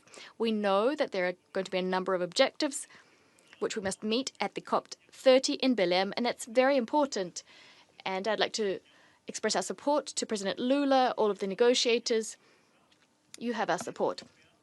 Let's keep it simple. Europeans will be there in Belém living up to expectations, and France will be defending that meeting. We'll be going down our 2050 carbon neutral climate path. We'll be submitting our nationally determined contribution, our NDCs, underpinned by science, bringing together private and public investment in accordance with the trajectory we've set. And on that note, France supports the establishment of interstate carbon credits, which will be a way of going further, as well as other mechanisms which will allow us to assist our industries as they undergo this transition, making them able to get there. That's what we'll be submitting before the end of the year, by November in Belém at the COP30. Aside from the NDCs, I wanted to talk about some of the key goals coming up in the next few months against this context. Progressive phase-out of fossil energies. This is something we decided on in Dubai. This is absolutely vital, and that's why we need to accelerate our efforts, moving away from carbon in particular. We need to think about previous COPs as we look ahead to the future. So we've established mechanisms to fund this transition, to address the issue of investments that were recently made, so that no one says it'll be a good idea to reopen up carbon-heavy industries. Instead of doing that, instead of backsliding, we need to accelerate the transition. This was said by a previous speaker. We need binding objectives on methane. We know that this is a reachable goal, and we participate. We are participating in the Global Methane Pledge, bringing together 150 countries. I encourage those who haven't yet done so to join our ranks. This is the best way to reduce our emissions, and it's also a G7 priority. We'll be chairing the G7 next year. My third takeaway I wanted to underscore is ecosystem restoration. We know, thanks to the work of the IPCC and IPBES, that there are deep synergies between our fight to limit CO2 emissions and the fight for biodiversity. They're mutually reinforcing. Therefore, and I don't want to take up too much of your time, but that's why we need to forcefully fight to protect our oceans and our primary forests, because these two fights are part and parcel of our efforts to protect biodiversity. 3/4 of the world's biodiversity are located in those primeval forests. We have a lot of biodiversity, a wealth of biodiversity in our oceans. So if we protect those primeval forests and oceans, they're remarkable carbon sinks, in particular those contained in our primeval forests. So we're going to continue taking action on forests. The Belém meeting will be important, as we will be hoisting up our commitment to the Amazon. France is one of the countries of the Amazon. We have French Guiana, which is located in the Amazon. So we'll be proposing new financing mechanisms so as to further protect the Amazon. Now, we shouldn't forget about Southeast Asia and the Pacific. Think about what's happening in the PNG, in Papua New Guinea, and Africa as well. There are forests there. That's a key objective. Therefore, everything we're going to be deploying, those country packages, are absolutely vital if we are to help preserve these forests. We are putting so much money into reforestation, but we also need to preserve existing forests. We're not doing that enough. We need those countries which have those forests. They might be losing out on economic opportunities by keeping these forests in the ground. So we need for the international community to help those countries. We also want to mention the Nice conference. An enormous collective effort was undertaken. I'd like to thank the UN, all of our partners, something that was spearheaded by us and our friends Costa Rica. We exceeded the 60% ratification threshold for the BBNG treaty. So great progress, but we need to strengthen collective work, protect the high seas thanks to the BBNG. We're now going to be working on implementation of that. The 3030 Montreal objective, exclusive economic areas, protecting them. And I'd also like to invite you, in so much as possible, to join the deep-sea mining moratorium. That's absolutely essential if we are to preserve biodiversity. So we need to revitalize our efforts to protect oceans and forests. Also, the fight for financing, an important endeavor for Belém as well. The EU is taking action. We're the world's top donor. 28 billion euros were pledged. That's 1/4 of the world's climate finance. France, together with the French Development Agency, is mobilizing 7 billion euros for climate action. We've tripled our commitment over the last decade. Will continue to mobilize on international finance. Last but not least, aside from all these timelines, all of this action, what we want to be doing at Belém, the NDCs, and what I just mentioned, we must also continue this method, implementing this method, bringing everyone together, bringing together scientists, governments, companies, and NGOs. This method, part and parcel of it, is the Pact for People and Prosperity, the 4 Ps, which brings together 73 states and has come up with the innovative initiatives thanks to this mobilization. I'll just mention a few. Kenya, Barbados, Spain, Somalia, Sierra Leone, Antigua and Barbuda. The list goes on. Many countries have committed to improvements in aviation, resilience, innovative financing. That's what it's called. We need to continue forging coalitions to mobilize innovative financing. With the UK, we've created a framework for biodiversity credits and essential mechanisms to achieve what I just mentioned on forests. Pilot projects have already been crafted. We have robust methodology so that we don't repeat the mistakes of the past with carbon credits. We also need to further take into consideration climate vulnerability when allocating development bank financing, and that's the 4P reforming the big banks. To achieve this, we need to keep in mind a few simple principles. No country should have to choose between combating poverty and protecting the planet. Every country should be able to choose their own path. We need to increase funding funneled to the most vulnerable countries. It's a matter of justice, and it's these countries which are suffering the most from climate change. We need to mobilize private finance a lot more. That's at the heart of the World Bank and the IMF reforms. This is necessary to ensure we achieve this transition. And last but not least, science should be at the heart of our policies, of the decisions we take. Sometimes we hear narratives to the effect that climate issues, biodiversity, are up for debate. Some people say the science is not clear-cut, but I do believe the science is clear.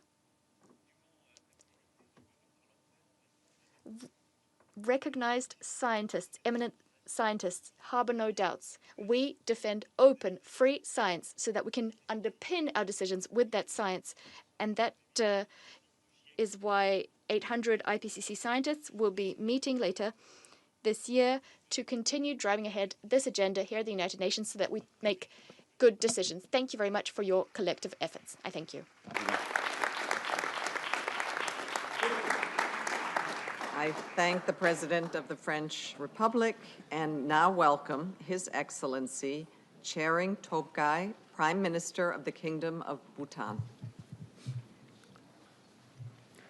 I thank the Secretary General for convening this important event and President Lula for his leadership as we prepare for COP30. Excellencies, ladies and gentlemen, I am honored to present a preview from Bhutan's third nationally determined contribution, our enhanced commitment under the Paris Agreement.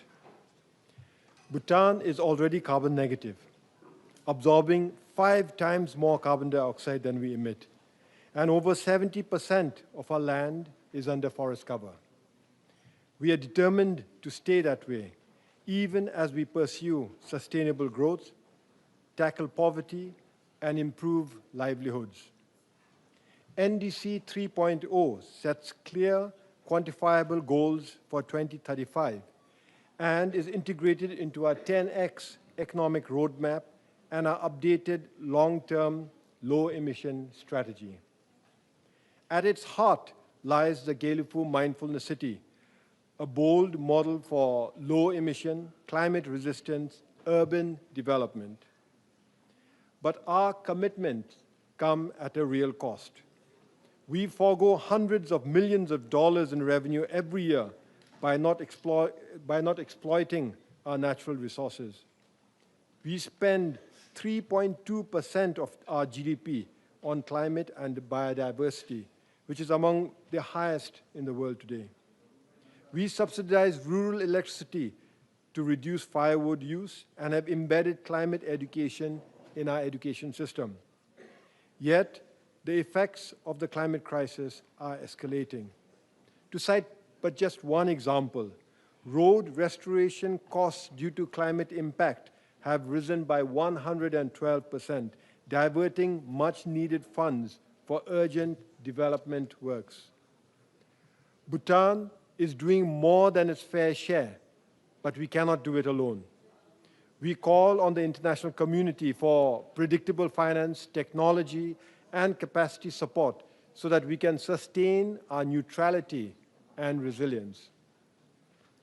Excellencies, ladies and gentlemen, we want COP30 to be the implementation COP, where ambition is translated into delivery.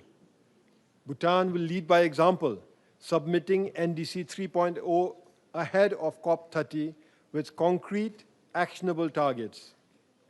Projects like the Gyealfu Mindfulness City and our RED Plus initiatives show how even a small, vulnerable nation can pioneer solutions anchored in nature and regenerative development.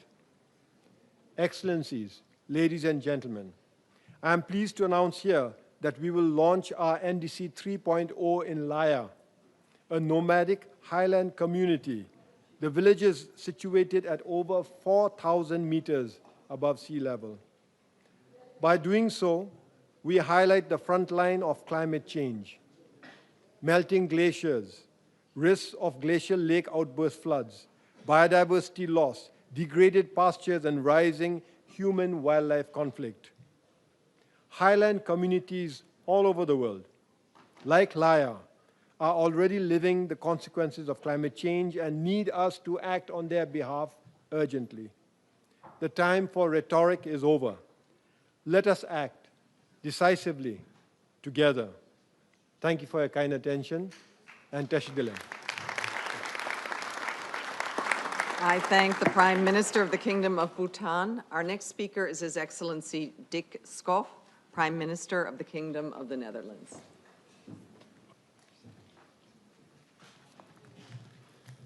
Esteemed colleagues, ladies and gentlemen, we are now 10 years on since the Paris Agreement. 10 years of working hard nationally and internationally to limit global warming to 1.5 degrees. I think it's fair to say that much has been achieved, but not enough. We need to pick up the pace as we remain committed to tackling climate change together. Only with a collective level of ambition equal to the scale of the challenge will we be able to deliver a sustainable future for all. More action and more international cooperation is essential to ensure a livable environment and to secure livelihoods for today's generation and for many generations to come. At the same time, the green transition offers enormous opportunities for attracting investment and stimulating trade in renewable energy, water management and food security. For us in the Netherlands, climate change and green growth are two sides of the same coin. And as we discussed the nationally determined contributions on our way to Belém, I think we should focus on the second word. We must stay determined. And I assure you, Europe and the Netherlands are determined. Our compliments to all the parties that already have published their new NDCs. We know how much effort has gone into this. The EU is preparing a joint NDC so that it can be submitted ahead of the COP30. Our emissions reductions targeted for 2035 will be in keeping with the proposed target for 2040 that will eventually be enshrined in law. As you know, and as you've heard from the chair of the Commission, the European Commission has proposed a target of 90%. In a union with 27 member states, it's important to allow the democratic process to run its course. We will be in time for Belém, and we will not disappoint the world. Setting targets is the first step. Implementing them is second. And it's only fair to admit that when we talk about a green transition, other interests are at stake as well. So we need to keep a realistic view, a realistic pace, and a realistic discussion, because we need everybody, everyone, people and business on board. And I'm happy to tell that the Kingdom of the Netherlands is definitely on board. We offer world-class knowledge and expertise in areas such as water management, climate-smart agriculture, and renewable energy, such as green hydrogen. And we stand ready to work together with other countries and institutions through knowledge sharing, technology transfer, capacity building, and innovative forms of finance. Together, we must close the implementation gap and accelerate the green transition. In conclusion, to reach the outcomes of the global stocktake, we need to be determined. Determined in our commitment to follow through on the agreement we made 10 years ago, and determined to implement our NDCs together. Let us move forward at a faster pace, and let us reaffirm our deep commitment to the Paris Agreement. Thank you. I thank the Prime Minister of the Kingdom of the Netherlands. Our next speaker is His Excellency Pedro Sanchez Perez Castillo, President of the Government of Spain. Thank you very much, Excellencies, ladies and gentlemen. Devastating fires have affected Spain this past winter. Almost 400,000 hectares have burned so far this year, and it's more than a dozen states of the United Nations. However, the data is undeniable, and this has been the hottest summer since we've kept records. And the climate emergency is moving forward. And yet the ambition to face it, unfortunately, is backsliding. And this is unacceptable because we have to comply with what we agreed upon, and we have to present a new round of NDCs in line with the objective of 1.5 degrees centigrade, because our lives depend on it. And we have to redirect the course, and the COP30 in Belém is the place to do it. Spain is working with all of the other European partners in order to present an NDC at the European level in line with science and with the objective of reducing 90% of emissions by 2040. We have to move decisively. We can't backslide. And my country is working in 3 priority areas with respect to climate action, which I would like to share with you now. First of all, financing. We must continue to make concrete steps when it comes to financing to be credible in the fight against climate change. The Seville Commitment and the Seville Platform for actions adopted in the 4th Financing for Development Conference represents a milestone in strengthening international financing. And secondly, the fight against misinformation and disinformation. Disinformation does not only create confusion, it spreads false news, and in the framework of the climate emergency, it places at risk lives and property, and that is why climate disinformation as well is an actor that kills. And today, I'd like to announce that Spain supports the Global Initiative for Informational Integrity on Climate Change, because it's not simply fighting hoaxes, it's about saving lives. And lastly, in last place, improving our prevention systems in the light of extreme climate phenomena, which unfortunately will be more frequent and more violent. And this is the reason behind the proposal that I'm making to all of the institutions and the Spanish civil society, all of the political parties, to agree on a great state pact in the light of climate change. Because the threat that we are facing doesn't recognize ideologies, nor does it stop at borders. And that is why fighting the climate emergency is not an abstract idea. Unfortunately, our citizens, all of us, we must every day face this climate change that is advancing. It's a matter of protecting our houses, our jobs. It's protecting our way of life. Climate change not only kills, it also impoverishes our societies. And if some, for ideological reasons that have nothing to do with science, if they don't feel affected by this, well, at least they should motivate themselves for other people. Thank you. I thank the President of Spain for his statement. Our next speaker is His Excellency Luis Alberto Arce Catacora, Constitutional President of the Plurinational State of Bolivia. Muchísimas gracias. Muy buenas tardes. Thank you very much. Good afternoon, everyone, Excellencies, and all of those who are here.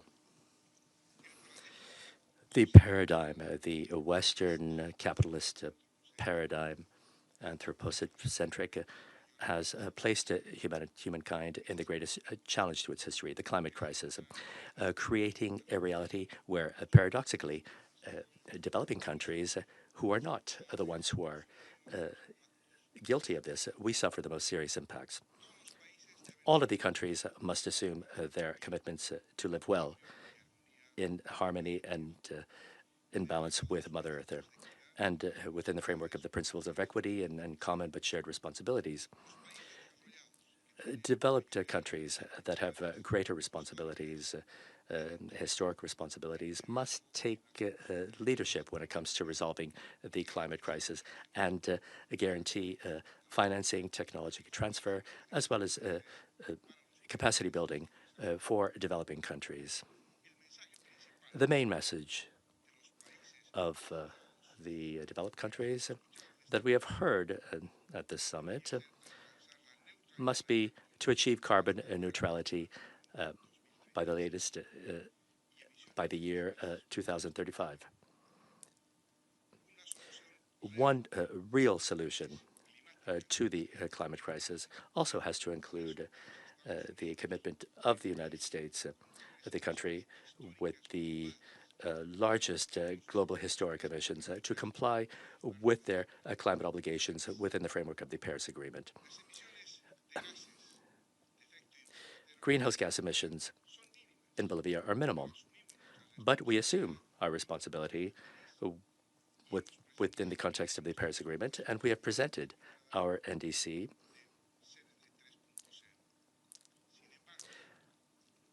.3. However, without climate financing and means of implementation, our commitments will not be able to become a reality.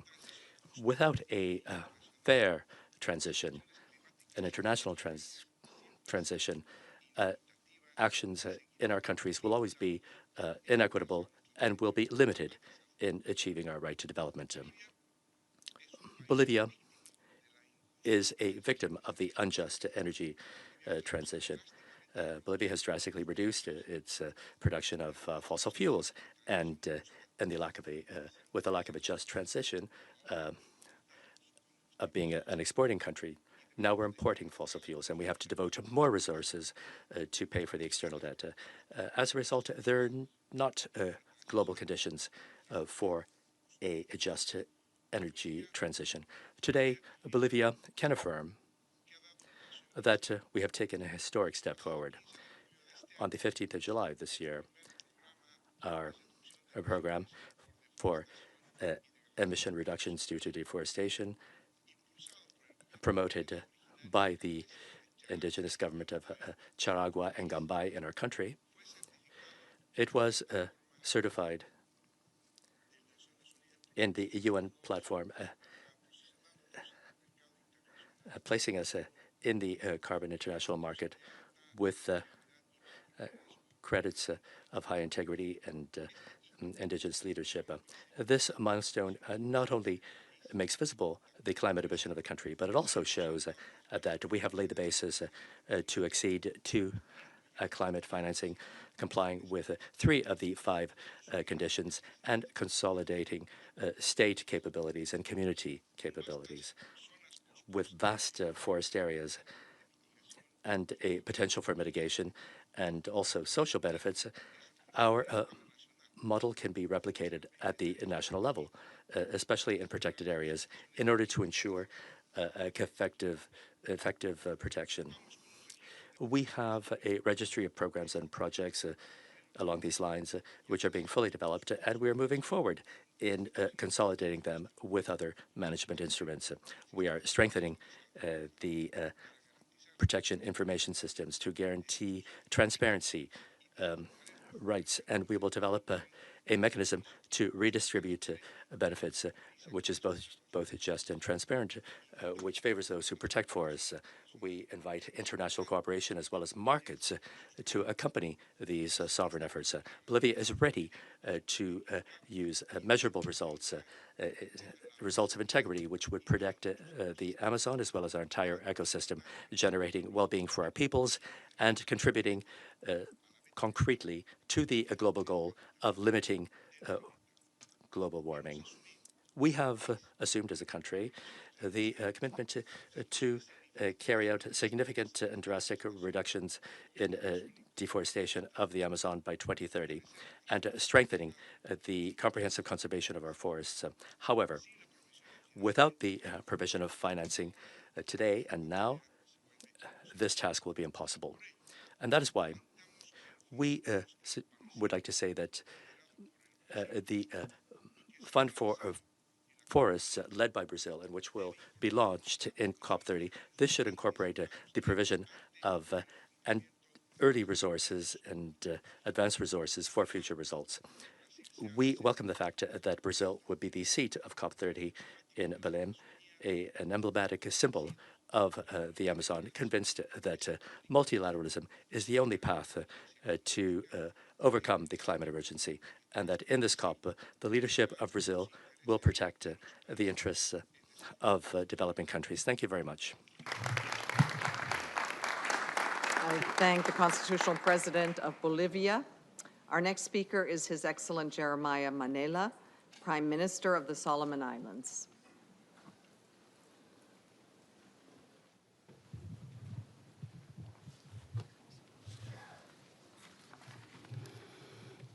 Co-chairs, Excellencies, ladies and gentlemen, we gather here today at a time when the impacts of climate change continue to define our shared future. Solomon Islands is positioned in a location where the impact of climate change is 3 times the global average. Climate change is a daily reality. Eroding coastlines, sea level rise, biodiversity loss, and the frequency and intensity of disasters is placing stress on our people, economy, and livelihoods. We face a climate emergency that is not of our making. The NDCs are the cornerstone of the Paris Agreement that can place us on a 1.5 degrees Celsius pathway. We are here today to renew our commitment to our people with ambitious climate action. Solomon Islands has done more than its fair share in submitting an ambitious third cycle net positive nationally determined contribution NDC commitment. Allow me to briefly explain. Our greenhouse gas emissions peaked in 2018 at 861.5 kilotons of carbon dioxide equivalent, excluding removals. Under a business as usual trajectory, our emissions were supposed to increase by 2% by 2035. However, our standing forests is removing greenhouse gases about 30 times more than our combined national greenhouse gas emissions. We are already net positive and determined to strengthen our net positive status. Our ambition can further be enhanced by 17% with new and additional international support in the form of finance, technology transfer, and capacity building. Ladies and gentlemen, our forests serve as carbon sink and currently absorbing approximately 26.3 million tons of carbon dioxide annually. With investments in reforestation and forest conservation, we have the potential to cut emissions by a further 34%, reducing projected 2035 emissions to around 798,000 tons per year. In closing, Solomon Islands urge all parties, especially major emitters, those with historical responsibility, to submit new, more ambitious NDCs that are aligned with the 1.5 degrees Celsius pathway. COP30 in Belém is an opportunity for a recourse. Ambition delayed is 1.5 degrees Celsius pathway denied. We must act now with ambition. I thank you for your attention. I thank the Prime Minister of the Solomon Islands. Our next speaker is His Excellency Alexander van der Bellen, Federal President of the Republic of Austria. Excellencies, ladies and gentlemen, we are all seeing the writing on the wall, the temperature increase that is being recorded, plus 1.6 degrees Celsius globally, plus 3.1 degrees in Austria, double the global increase of temperature. The glaciers in Austria are disappearing. Then the wildfires, for instance, in Spain and Portugal, the floods, among others, in Austria 1 year ago, the rising sea levels threatening small island states in the Pacific. But there are positive messages too, some small, some bigger. Looking at my own country, Austria, I noticed that for the third consecutive year, the greenhouse gas emissions of Austria have decreased, summing up to a reduction of around 14%. Where there is a will, there is a way. And there is a will in Austria. We do take measures, bigger and smaller ones. For one, we support the presentation of the EU member states' joint NDCs at the COP30 in Belém. Secondly, we are currently finalizing a new climate law, laying the groundwork for our ambition to achieve climate neutrality by 2040, 10 years ahead of the EU's climate target. Thirdly, we will install a new governance structure, including a mechanism to involve state and non-state actors and an advisory board of climate and other scientists. And we have introduced the so-called climate check, ensuring that climate policies are mainstreamed across all sectors of policy making.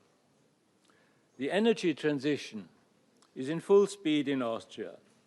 On top of our already existing hydropower capacity, there's a rapidly growing wind and solar energy sector, every day taking us a step further towards our goal of 100% green power generation by 2030.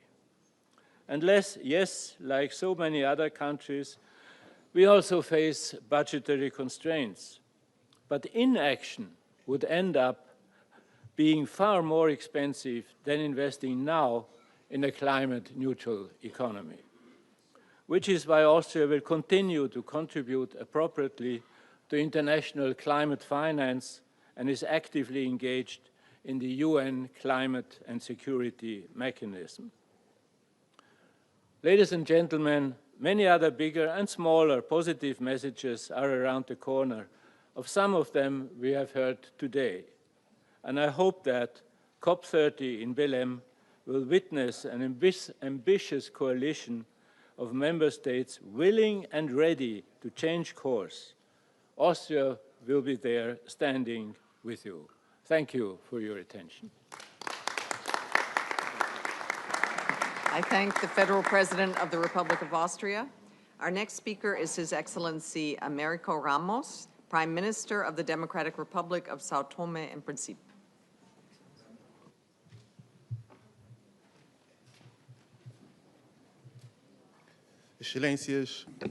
Excellencies, heads of state,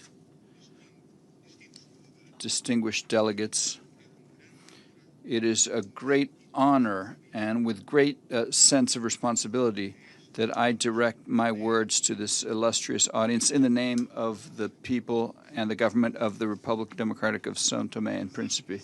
In spite of us having a small area, we reaffirm our commitment to the global response to the climate problem. We are naturally a carbon sink due to the richness of our ecosystems, which cover more than half of our national territory. Nonetheless, we don't limit ourselves to that role. We reaffirm our ambition of net zero as delineated in our National Decarbonization Plan and reflected in our NDCs 3.0, which will be officially presented before COP30.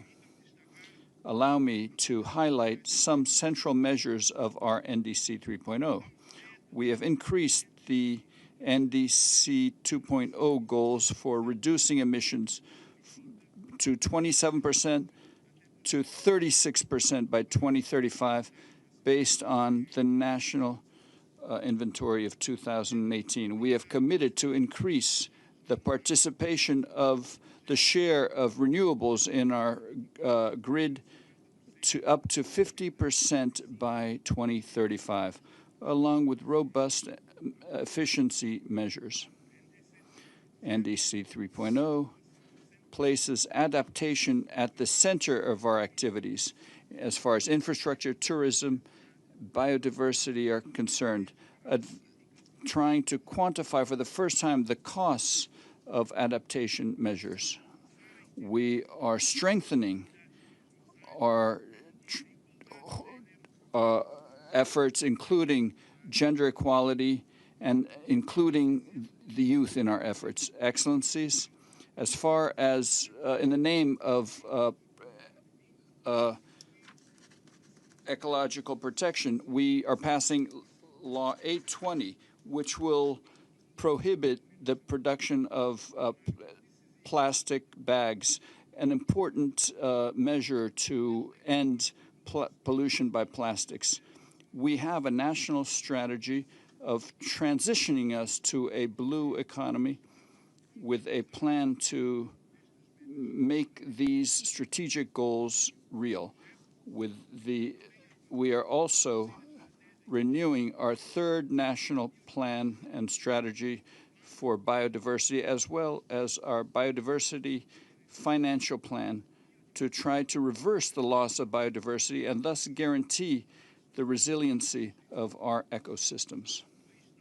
Our country is ready to explore high-impact initiatives, including the Santiago network, to try to deal with losses and damages.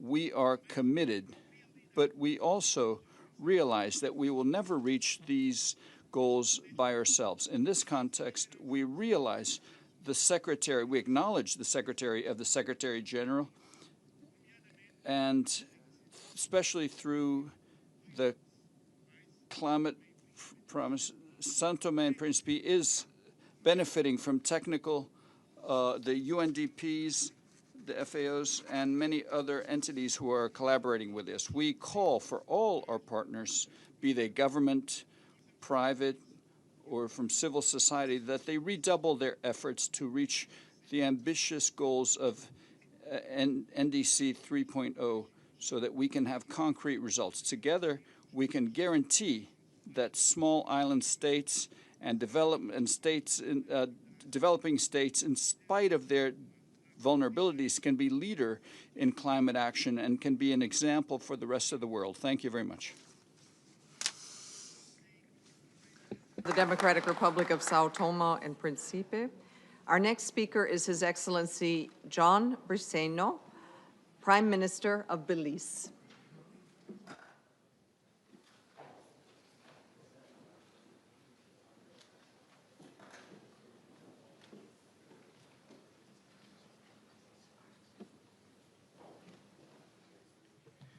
Thank you very much, co-chairs and excellencies. Belize reaffirms our commitment, our unwavering commitment to the Paris Agreement and the 1.5-degree goal. 1.5 is not an aspiration. It is a threshold between hope and hardship, between flourishing communities and forced displacement, between shared prosperity and irreversible loss. Since our first nationally determined contribution in 2016, we have consistently raised our ambition.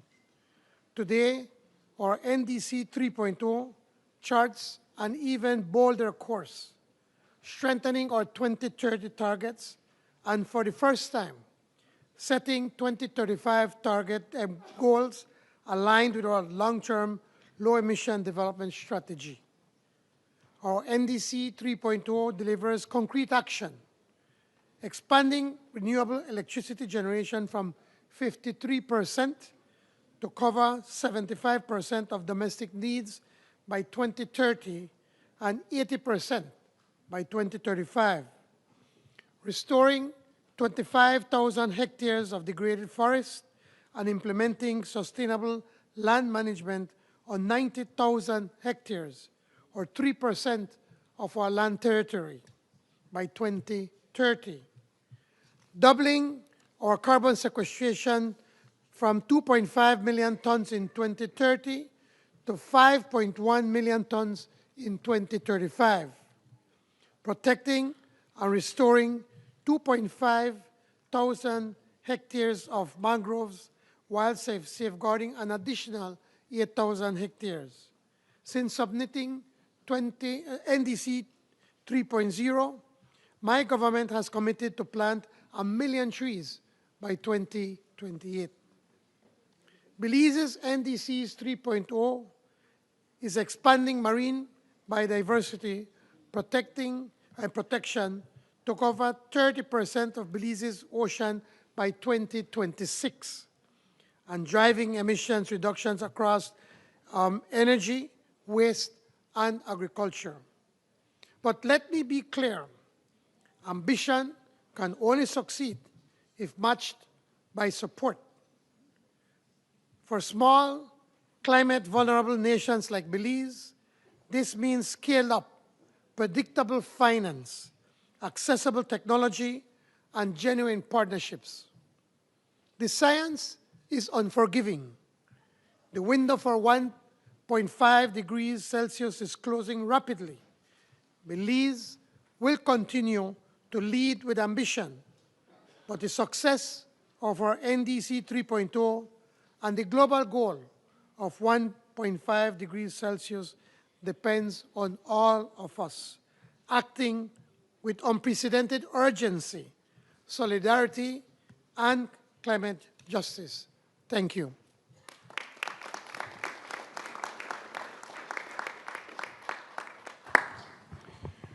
The next speaker is His Excellency Fustan Archange Touadéa, President of the Central African Republic.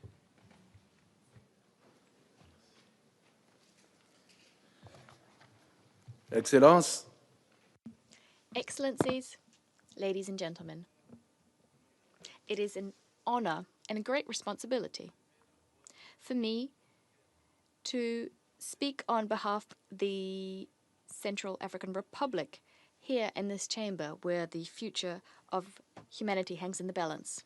My country, located in the heart of Africa, portrays the brutal reality of climate change, drought, flooding, deforestation, biodiversity loss. All of the above are intensifying year in, year out, making people already poverty-stricken more vulnerable, people who are suffering food insecurity and humanitarian crises. The Central African Republic, although it's one of the smallest emitters of greenhouse gases, is paying a disproportionate price through the crises which we didn't contribute to.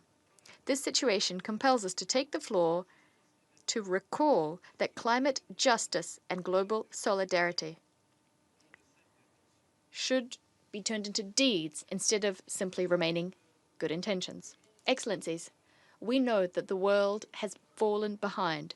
2 months remain before the COP30. Only 40-odd countries, however, have submitted their renewed NDCs. And this despite the fact that scientists are recalling the urgency of maintaining the 1.5 degrees objective.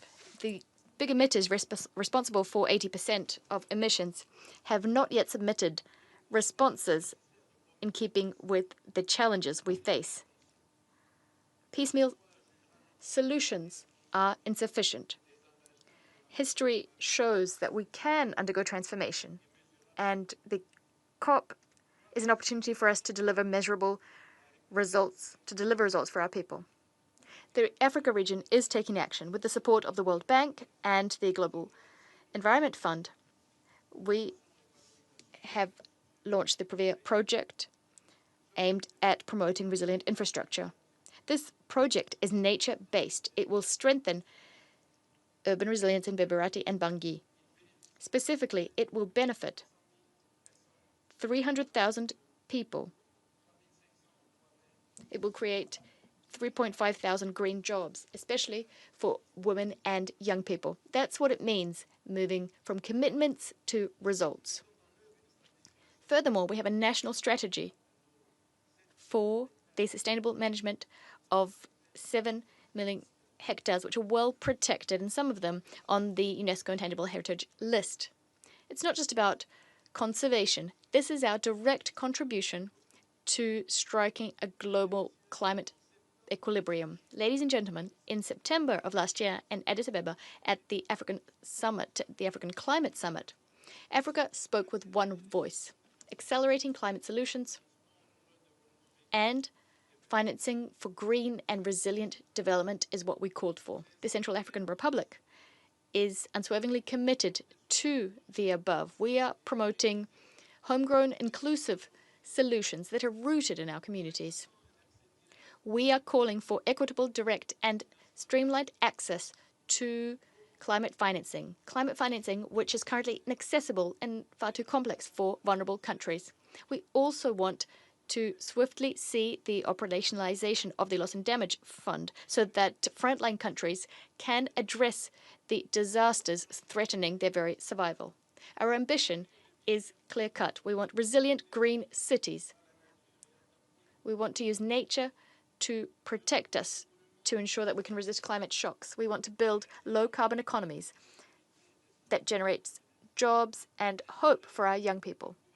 We want climate governance that's equitable and inclusive, in which all citizens become agents of the transition. However, to get there, we need much more than pronouncements.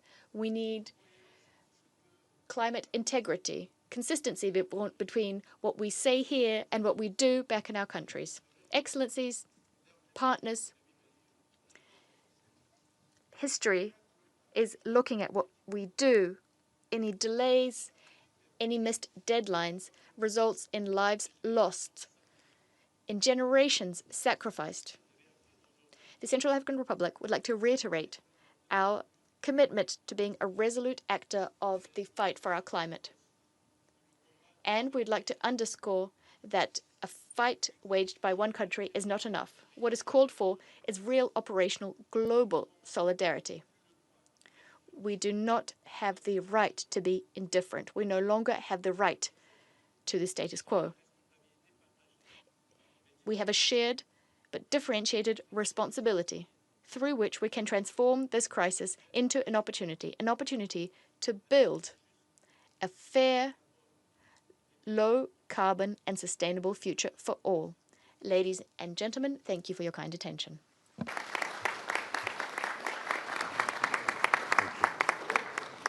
Thank you, Central African Republic. The next speaker is His Excellency Gaston Brown, Prime Minister of Antigua and Barbuda.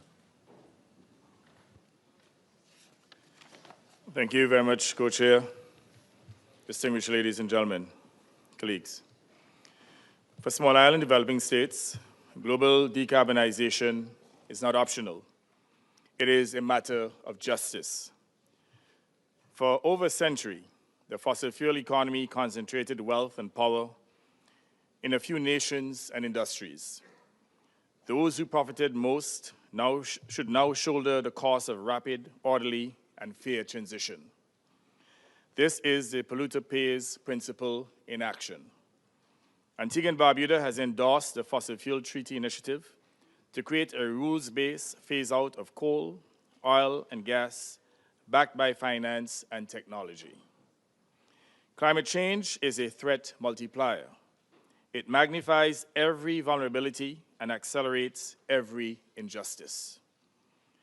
The farmer without irrigation loses his crop entirely. The fisher without insurance loses his boat and livelihood. Meanwhile, the large polluters rebuild and even expand. Across the Caribbean, the Pacific, and Africa, loss and damage is not a projection. It is our daily reality. For SIDS, holding a line at 1.5 degrees is non-negotiable. It is quintessential to our survival. Science confirms that fossil fuel emissions are contributing to climate change and that an overshoot of the 1.5 degrees will trigger irreversible damage. Law, to include the advisory opinions, tell us that it is a binding benchmark, not a bargaining chip. Morality tells us that we cannot abandon it. Every fraction of a degree beyond 1.5 multiplies injustice. Stronger storms, higher seas, deeper loss and damage. Attribution science proves that the consequences of floods, storms, droughts, heat waves, and sea level rise destroying our countries are a direct consequence of emissions that we did not create. Attribution science also provides the evidence to hold the large polluters accountable. And I say to this august body that if diplomacy fails, then we should use the courts to hold these large polluters accountable. Without the attribution science, loss and damage risk would be dismissed as charity rather than recognized as responsibility. The global finance system remains unfit for purpose. IFIs and multilateral banks are not as responsive as they ought to be. Adaptation, for example, will cost up to $387 billion annually, and loss and damage already runs in the hundreds of billions. However, the climate funding for adaptation and mitigation remains grossly inadequate, and there is little funding available to fuel the urgent transition needed. Fairness demands equitable participation in the transition to include access to quality technologies, durable, efficient, low-carbon solutions at costs comparable to fossil fuels, protection from unfair burdens, finance at scale, that is concessional financing, primarily non-debt creating flows for renewable energy, clean transport, and resilient infrastructure. And it also requires capacity building, that is investments in people and institutions to sustain a net zero future. Colleagues, Antigua and Barbuda's National Adaptation Plan charts a clear path, and our updated NDC this year will move us closer to a green, resilient future. From survival to justice, that is our call today. Let us treat the 1.5-degree limit as a lifeline, not as a line in the sand. Let us make the polluter pays principle the foundation of a fair transition. And let us act not tomorrow, but today, so that the smallest and most vulnerable nations among us are not left to face the greatest storms alone. Finally, let us continue to fight to accelerate the transition to renewables in protecting our planet and certainly in the interests of all of humanity. I thank you.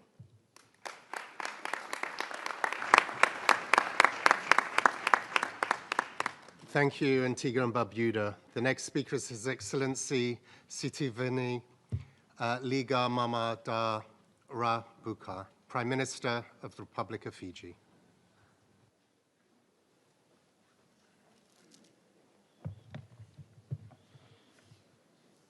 Co-Chair, Your Excellencies, may I apologize for the very long name. It is an honor to address you today and to present the content of Fiji's third NDC. Fiji's revised NDC responds with the appropriate scale of action and across its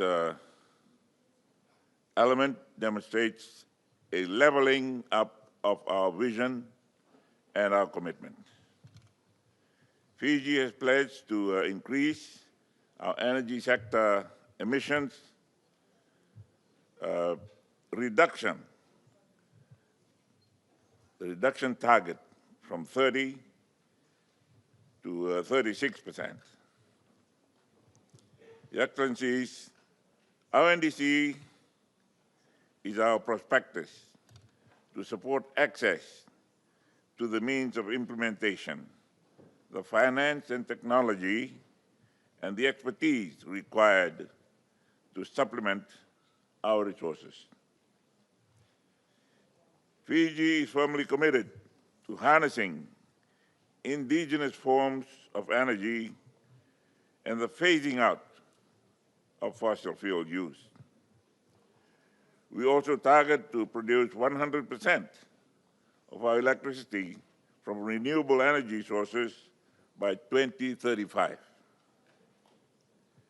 Fiji's revised NDC is more than a requirement under the Paris Agreement. Realistically, the scale of our nation's goals and their achievability depend heavily on the NDCs and the actions of major global players and emitters. The ICJ advisory opinion confirmed that states have a binding obligation to act in line with science, fairness, and equity. Large polluters must take responsibility. Substantial and rapid and sustainable measures to reduce greenhouse gas emissions. The advisory was also clear. Non-proliferation of fossil fuels should be a priority, in order to keep within the 1.5 degrees Celsius goal. COP30 in Bellem must be the turning point with ambitious yet feasible NDCs.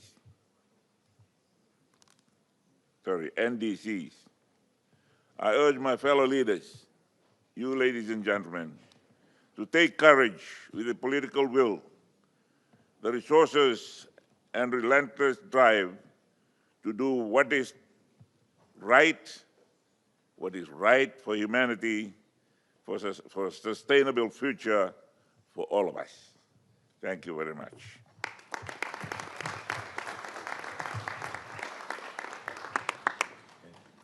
Thank you, Republic of Fiji. The next speaker is His Excellency AL14, President of the Republic of Estonia. Thank you, Co-Chair. Honored colleagues, ladies and gentlemen. Climate change is the greatest challenge of our time. It destroys homes, livelihoods, and ecosystems while fueling instability and insecurity. COP30 in Brazil must be a turning point with strong action plans aligned with the Paris Agreement. 10 years after its adoption, we now see real progress in clean technologies, competitive industries, and opportunities for a just transition. Excellencies, Estonia is fully committed to climate neutrality by 2050 and to multilateral climate cooperation. We have already reduced emissions by 63% compared to 1990, showing our determination to meet future goals. As part of EU, our NDC for COP30 reflects this strong commitment and responsibility to secure our nature and climate. Tripling renewable energy production by 2030, as agreed during COP28 in Dubai, is the most effective way to reduce emissions. Once dependent on oil shale, Estonia now generates around 40% of its electricity from renewables, with solar capacity growing 25 times in just 5 years. By 2035, we aim for 80% clean electricity. Together with Finland and Latvia, we are building new electricity connections to support renewable energy. We will soon adopt the Climate Resilience Economy Act, aligning climate, economic, and nature policies. By law, 30% of land and sea will be protected, and the new vehicle tax is already steering drivers towards cleaner cars. Colleagues, innovation is central to our approach. Estonia develops smart rainwater system to reduce flood risks and applies digital and responsible AI tools for smart energy, precision agriculture, and climate monitoring. We strengthen resilience and evidence-based policy making. As new technologies can also sometimes bring along environmental impacts and dependencies, the green transition must remain sustainable. Estonia shares our technical and digital expertise globally and contributes €1.5 million annually to developing countries to tackle climate change. Yet nearly 20% of the world still lacks electricity, and over 2 billion people rely on polluting cooking fuels that harm both health and the environment, mostly in sub-Saharan Africa. With solar and wind now affordable, clean energy must reach everyone. Finally, Russia's war against Ukraine reminds us that conflict intensifies environmental destruction and global insecurity, with constant bombardments, poisoning ecosystems, and harming health. Climate change or climate action is therefore also a peace and security issue. Thank you very much for your attention.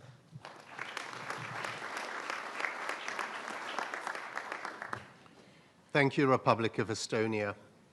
The next speaker is His Excellency Jose Ulysses Correa e Silva, Prime Minister of Republic of Cabo Verde. You have the floor.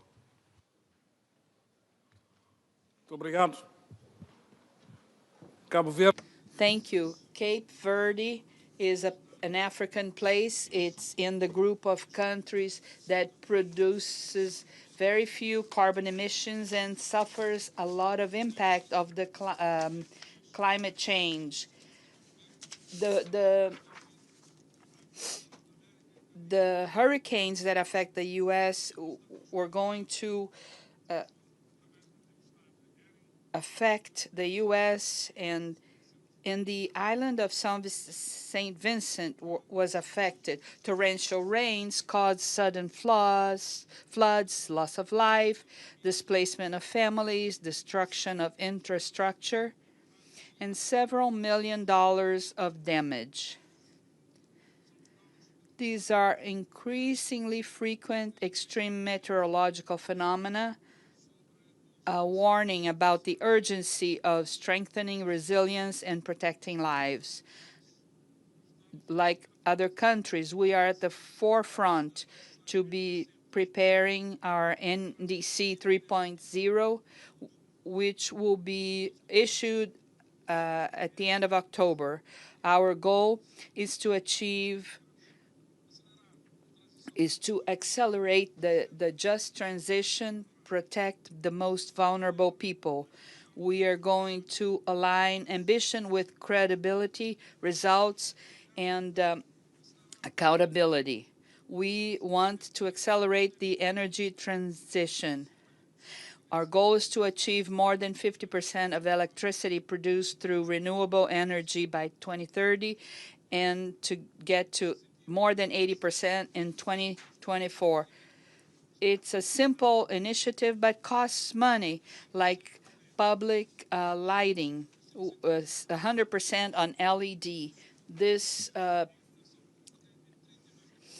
reduces consumption in 30% and reduces carbon emission by 1,300 tons per year. This transition is positive on the balance sheet.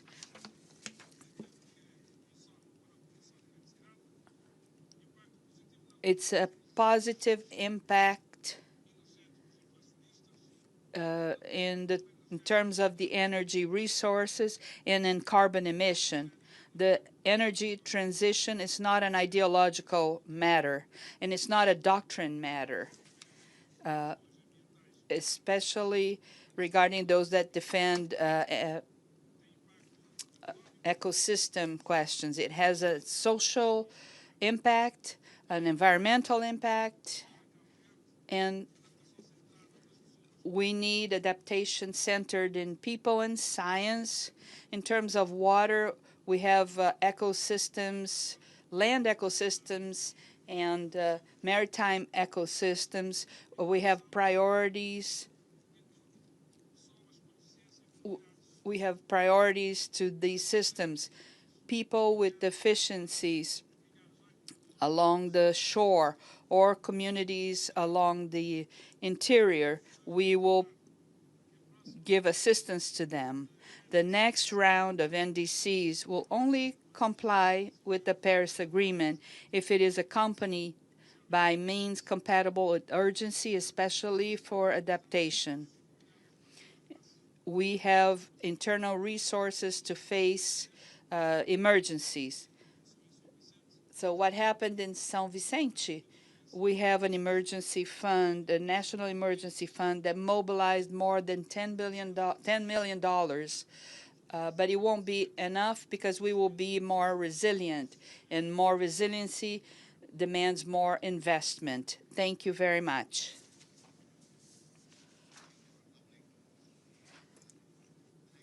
His Excellency Philip Edward Davis, Prime Minister of the Bahamas. You have the floor. Your Excellencies, thank you, Mr. Chair.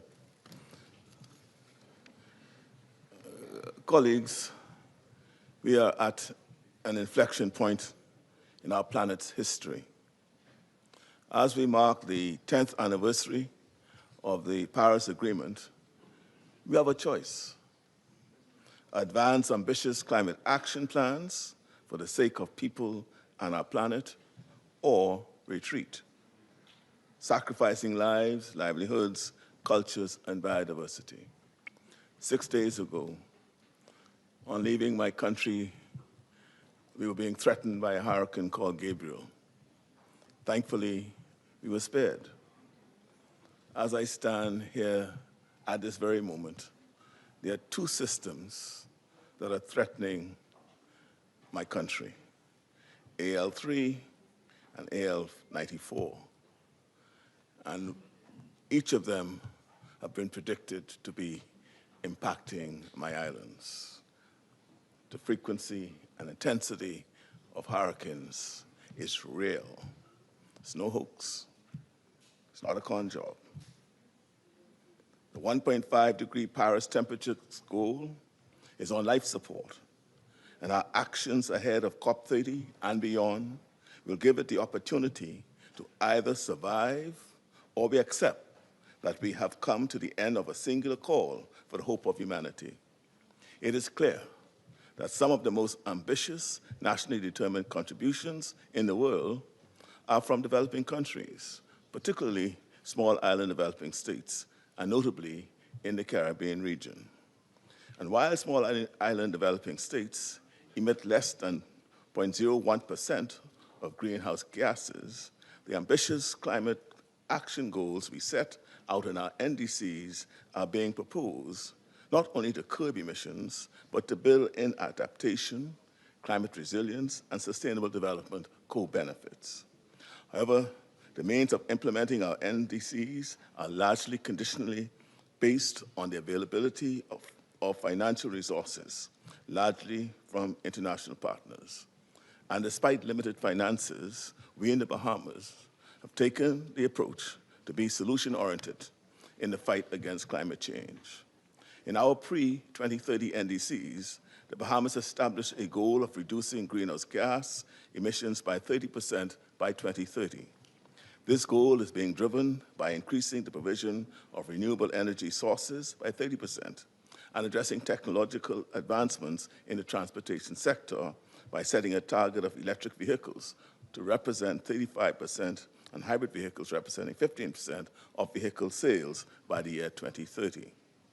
Our preliminary data has shown that my government's efforts via our new energy era policy, which focuses on energy efficiency, upgrades, utility-scale solar power in our nation's capital, new hybrid grids in our family of islands, and deployment of modern technology, will result in our country exceeding our 2030 renewable energy goal by 2%, with 32% renewable energy penetration across our archipelago. The Bahamas is keen to accelerate its new trajectory in the energy and transportation sectors through robust and ambitious measures for NDC 3.0. We have taken steps to support these advancements with policy and legislative measures that clearly outline the need for sustainable development, resilient infrastructure, and the provision of government-driven incentives to support private sector investments. And while these efforts are notable, our updated 2022 NDC has shown an imbalance in climate finance inflows into the Bahamas.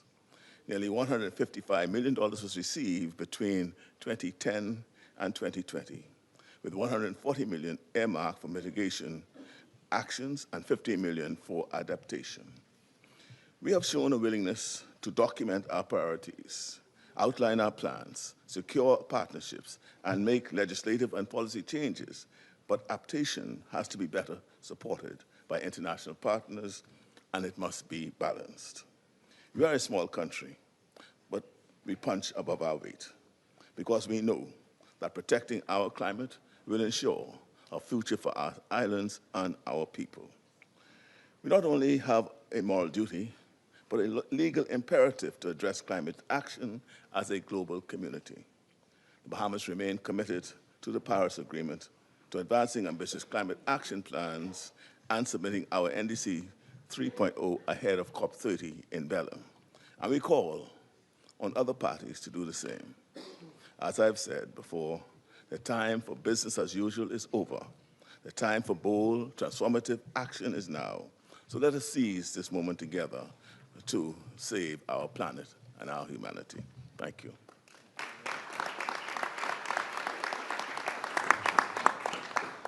Thank you, Bahamas. The next speaker is His Excellency Wesley Simina, President of the Federated States of Micronesia. You have the floor.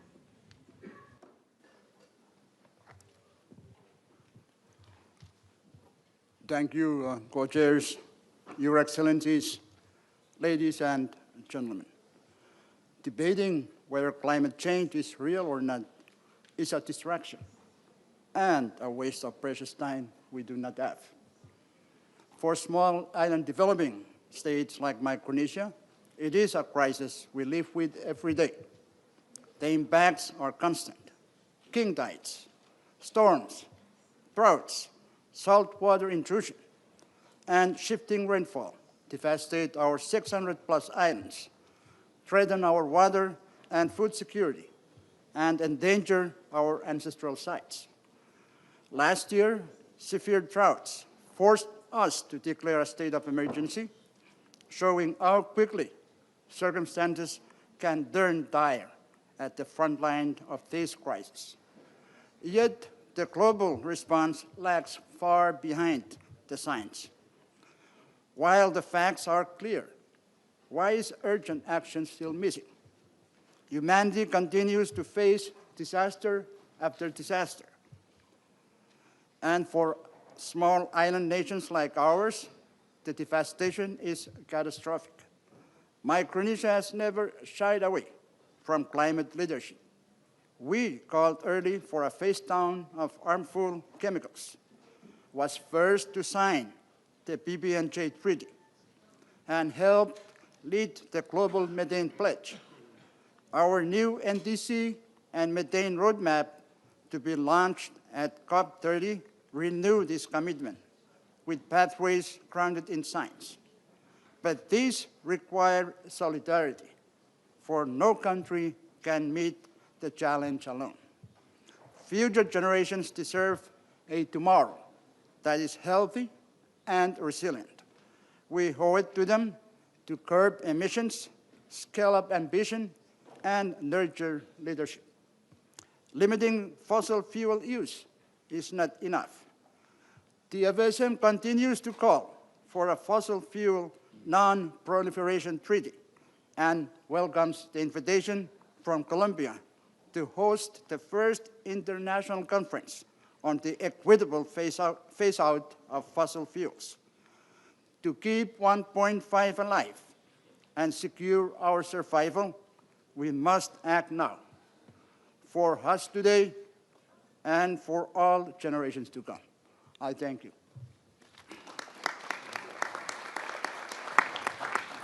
Thank you, Federated States of Micronesia. The next speaker. Thank you, Federated States of Micronesia. The next speaker is His Excellency Alamea Halimna, Prime Minister of the Republic of Chad. You have the floor.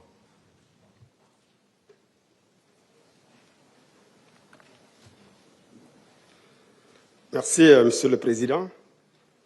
Excellences, Mesdames et Messieurs les chefs d'État et de gouvernement, distingués délégués, Mesdames et Messieurs, je prends la parole au nom du maréchal Mohamed Idriss Déby Itno, président de la République, chef de l'État du Tchad, au nom du peuple tchadien, de ces millions de femmes, d'hommes et d'enfants confrontés à une urgence vitale, le changement climatique. Le Tchad, pays sahélien au cœur de l'Afrique, incarne aujourd'hui la réalité du changement climatique.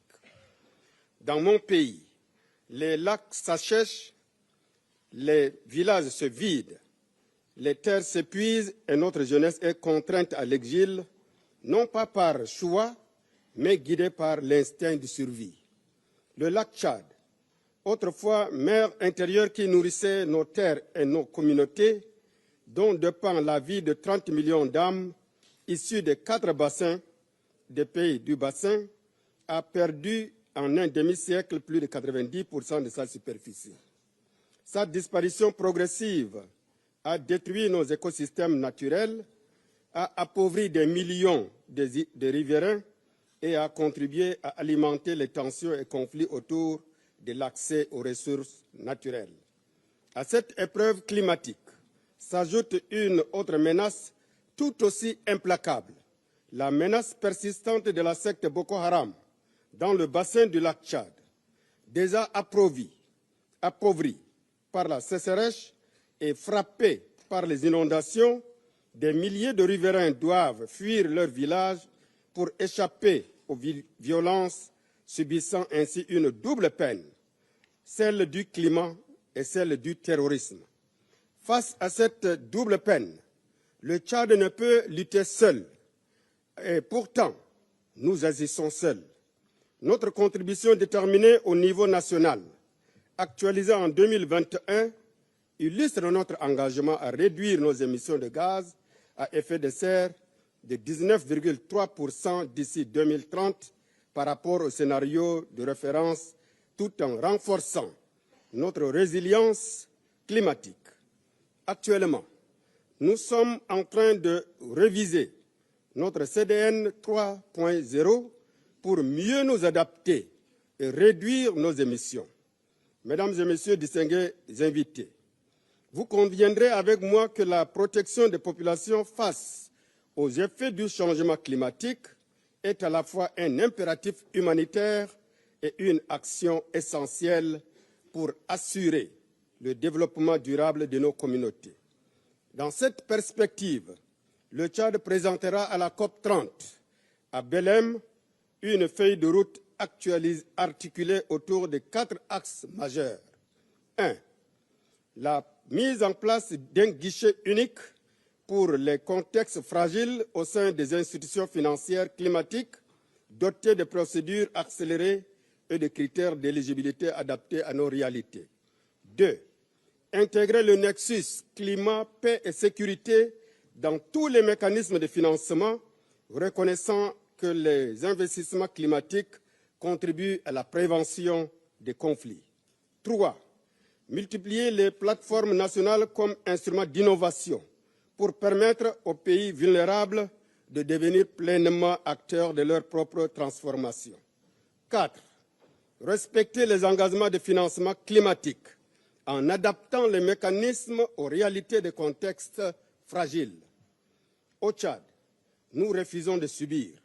Nous continuons à agir pour la planète. En 2030, nous voulons un Tchad à la Grande Muraille verte. Ce projet panafricain, écologique et ambitieux pour protéger nos terres, où nos communautés sont préparées et alertées face aux catastrophes et où chaque enfant puisse naître et grandir dans un environnement sûr et durable. Pour atteindre cette vision, la solidarité internationale doit se traduire en actions concrètes et immédiates.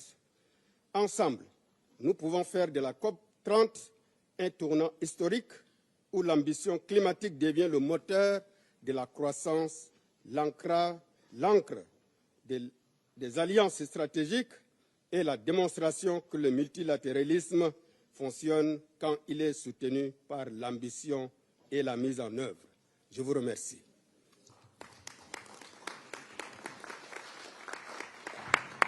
Thank you, Republic of Chad. The next speaker is His Excellency James Marape, Prime Minister of the Independent State of Papua New Guinea. You have the floor.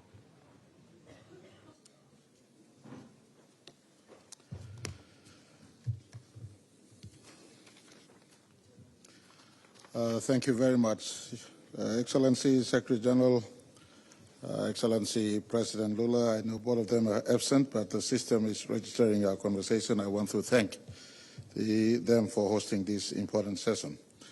Colleagues, ladies and gentlemen, let me firstly acknowledge the leadership of United Nations under Secretary General for always championing the climate change action and climate justice.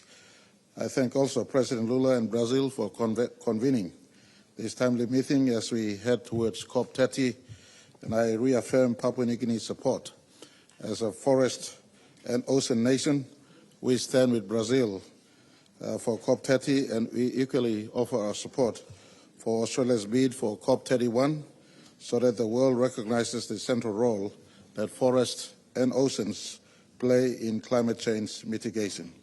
Papua New Guinea is both a victim of climate change, but also equally a provider of solutions. As custodians of the world's third largest forest, tropical rainforest, I beg your pardon, and vast oceans, which are host or houses 7% of the world's biodiversity, we are one of planet Earth's greatest natural carbon sink.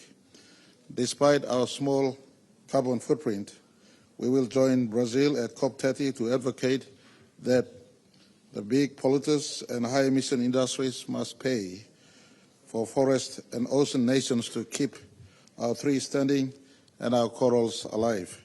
It is the forests and the oceans in their natural state that will maintain the carbon balance required for life on Earth.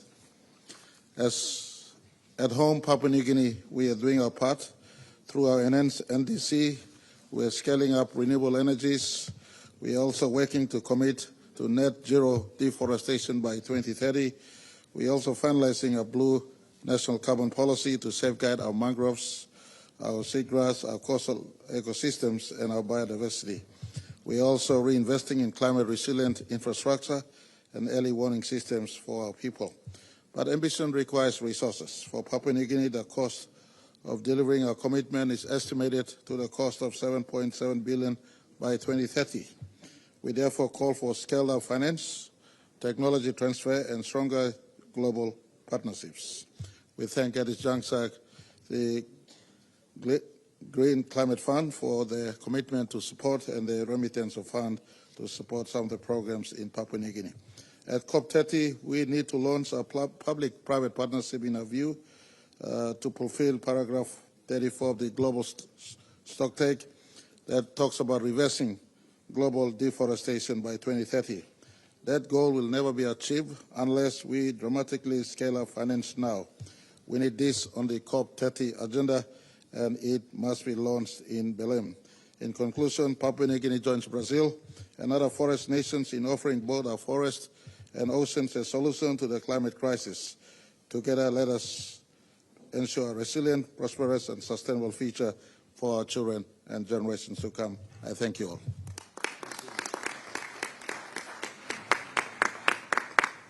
Thank you, Papua New Guinea. The next speaker is His Excellency Terence Michael Drew, Prime Minister of St. Kitts and Nevis. You have the floor. Thank you very much. Your Excellencies, Secretary General, let me thank you for this most important meeting. Excellency President Lula of Brazil, next President of COP30, you can count on St. Kitts and Nevis for its support. Excellencies, colleagues, friends, all. As we gather today under the shadow of rising temperatures, escalating climate disasters, and widening ambition gaps, two tropical storms now churn ominously in the Atlantic. For small island developing states like mine, this is a relentless reality. Just last year, our Caribbean neighbors in Grenada and St. Vincent and the Grenadines endured devastating impacts.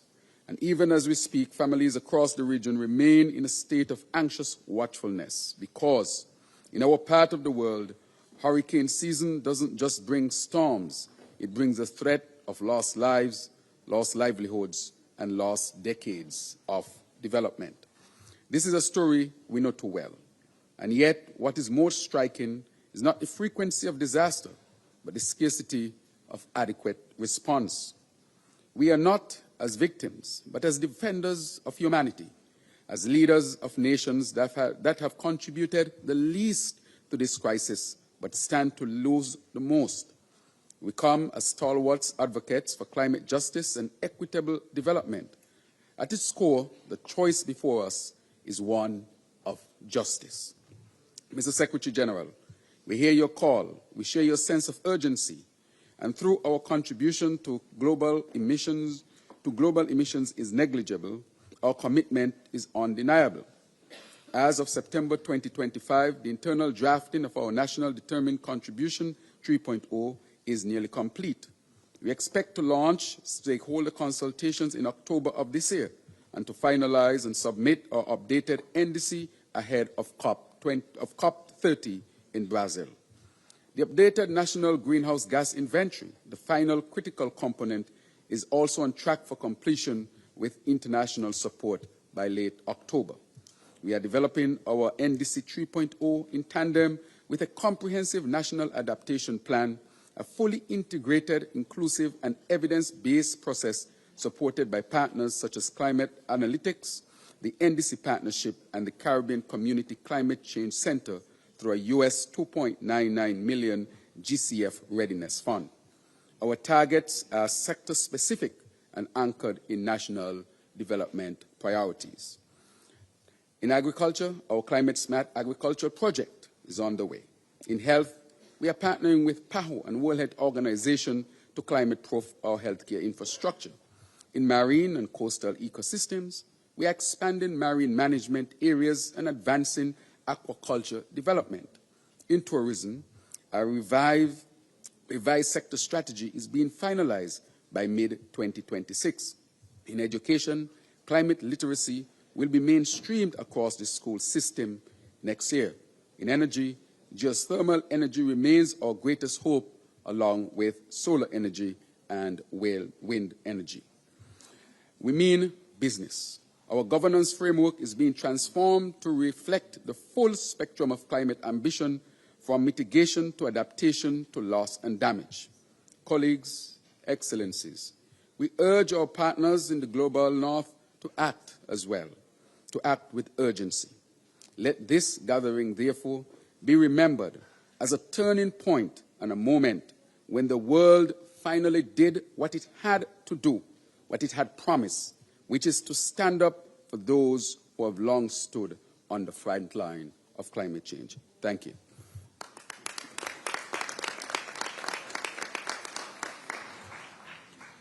Thank you, St. Kitts and Nevis. The next speaker is His Excellency Kashim Shettima, Vice President of the Federal Republic of Nigeria. You have the floor.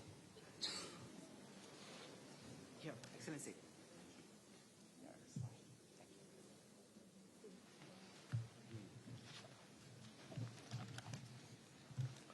President of the General Assembly, Secretary General, Excellencies, ladies and gentlemen. It is a profound honor to address this pivotal dialogue on climate change at a moment when our planet stands at a crossroads. The climate emergency demands not just words, but courageous and sustained leadership. For Nigeria, a country acutely vulnerable to climate impacts, climate action is not a choice. It is an existential necessity. Mr. President, to mobilize resources, we have undertaken significant domestic reforms. We have simplified and modernized our tax laws to ease compliance, removed unproductive fossil fuel subsidies, reduced burdens on households and businesses, and enhanced revenue efficiency. At the same time, we are strengthening our business environment through legislation and policies that improve the ease of doing business, to attract private capital and expand opportunities for investment in clean energy and sustainable infrastructure.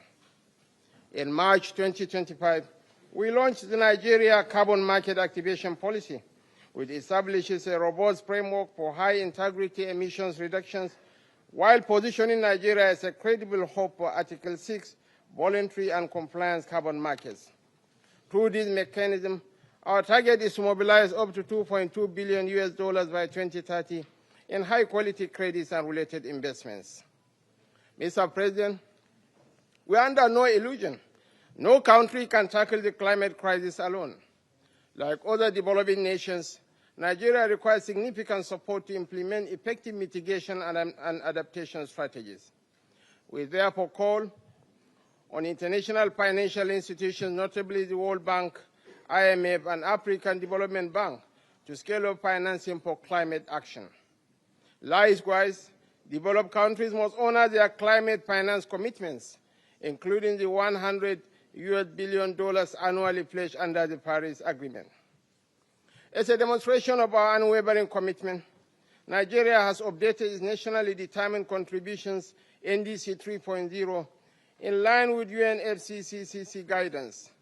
This enhanced NDC reflects greater ambition, integrating mitigation and adaptation measures to safeguard our people, protect ecosystems, and accelerate inclusive growth.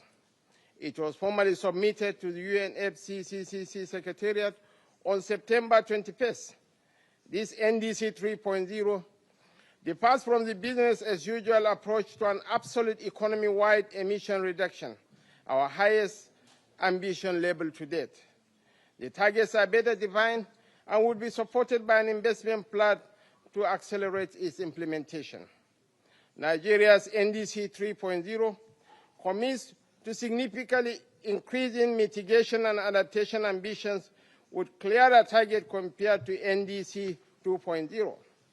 Within the LULUCF sector, Nigeria aims to lower the deforestation rate by 60%, which offers a substantial mitigation potential of 304.8 metric CO2 equivalent, while also pursuing a mitigation potential of 34.4 MT CO2 equivalent by increasing forest area to reforestation and afforestation. Increasingly, adaptation, the adoption and use of cleaner energy systems, especially in manufacturing and industries. We are increasing captive generation capacity using cleaner fuels by installing 7 GW, 50% renewable and 50% natural gas for a practical energy mix plan on our journey to net zero by 2060. Electrifying key sectors such as public transport, industry and others while implementing national energy efficiency standards to deliver absolute reductions in energy density intensity by 2030. 5, advancing decarbonization pathways for oil and gas, mining, cement and other heavy industries with transparent annual reporting and accountability mechanisms. And 6, for the first time, health and action for climate empowerment have been included as priority sectors in our NDC 3.0, demonstrating our commitment to an economy-wide climate governance. On adaptation and resilience, we are scaling climate-smart agriculture to reach 5 million smallholder farms by 2030, increasing yields by 20 to 30%, and expanding drought-resistant crops. We are building resilient infrastructure, integrating early warning systems, climate-informed urban planning, and resilient housing to reduce climate-related damages by 50%. We plan to restore mangroves, forests, and wetlands to enhance carbon sinks by 200 metric tons of carbon dioxide equivalent, cumulatively by 2030, while protecting biodiversity and livelihoods.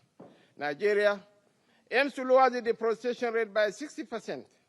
And to deliver on these commitments, Nigeria is mobilizing $20 to $25 billion in climate finance by 2030, including green bonds, blended finance, and public-private risk-sharing mechanisms. We aim to unlock at least $7 to $10 billion in grants and concessional finance from global partners, while promoting technology transfer, regional energy integration, and green entrepreneurship to drive inclusive growth.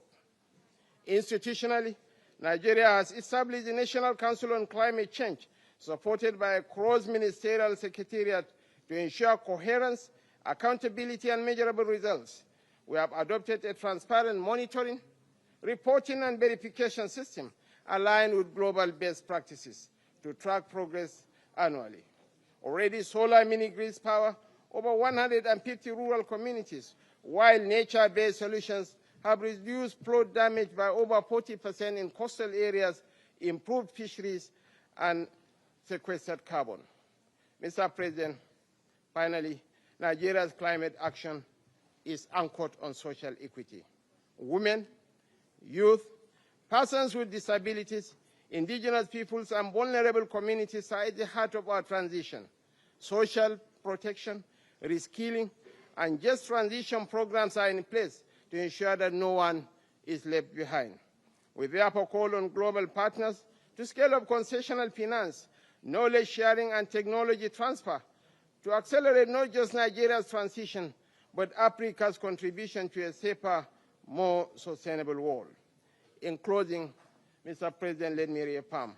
For Nigeria, climate action is not a trade-off between growth and sustainability. It is the pathway to sustainable growth, innovation, security, and shared prosperity. We stand ready to work with all partners to lead where necessary and to deliver, because the time for climate action is now. I thank you for your audience.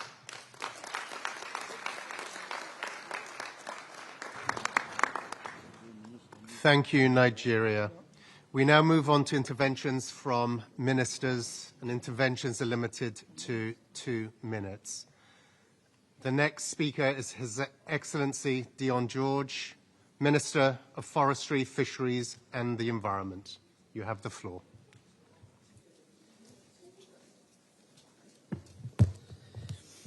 Excellencies, colleagues, every country on this planet has a responsibility to act to prevent the further warming of our planet and the devastation caused by climate change. South Africa is determined to play its part, informed by the principle of common but differentiated responsibility and respective capability. In line with the Paris Agreement, guided by its national circumstances, South Africa will strengthen its commitment to the multilateral climate process. South Africa is currently completing its second nationally determined contribution document for the period of implementation from 2031 to 2035. In determining its NDC, South Africa has demonstrated ambition. It has also identified 8 adaptation goals that are related to the Sustainable Development Goals. The aim is to enhance the resilience of local communities against climate impacts. The draft NDC document further presents and positions the importance of having to plan for loss and damage, impacts and associated escalating costs. It presents a case for increased access to financial support, including technology transfer and capacity building. On just transition, the draft NDC document prioritizes a fair, just and equitable transition that enables social inclusion. South Africa submitted its first biennial transparency report in December 2024 and remains committed to report and account on progress made in line with Paris Agreement requirements. To make this progress meaningful, it is essential that all countries honour their commitments to reduce emissions and ensure sufficient support to countries that are most vulnerable to the effects of climate change. Thank you.